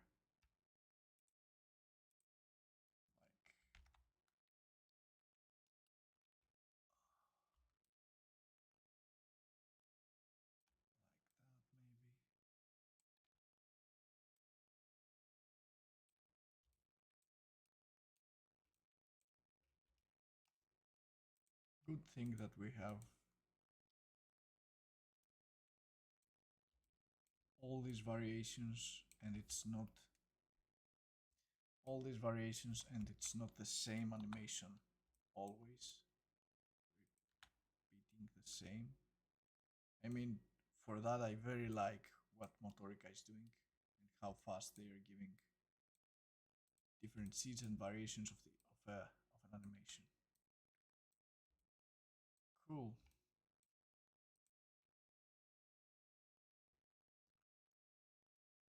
Nice.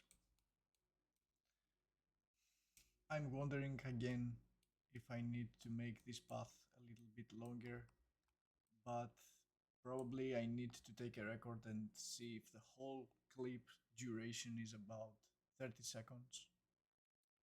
Maybe it's enough. Maybe. Probably it's more than enough. Anyway, that's all. Thanks for watching. I hope that you've learned or you have seen something interesting. I have used the very basics for everything. And yeah, that was it. See you around, folks.